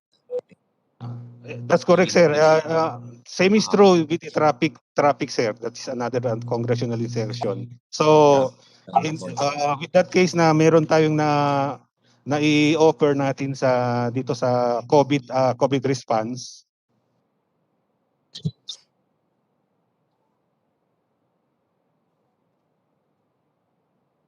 So, anong sagot dun sa tanong ni Senator Binay? Anong effect nung pagkabawas niya ng mga programa? Like especially yung health sanitation, zero kayo dyan.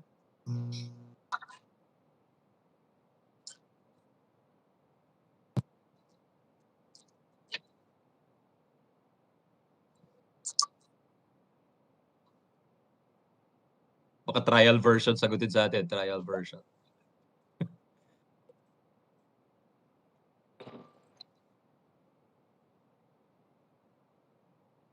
Yeah, can anyone from the agency please respond? Director Pellegrino, are you aware or is there anyone who can respond to our concerns? Okay, sir. May I recognize director from the Health Sanitation Office, Director Alzona. Yeah, can we ask Director Alzona to respond? Ano yung mangyayari? Anong mawawala?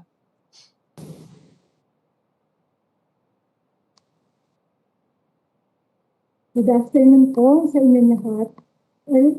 The 75 million that was used for this year on health and sanitation involves the purchase of listing equipments for the anti-dengue program. So these are equipments that are supposed to last for a few more years.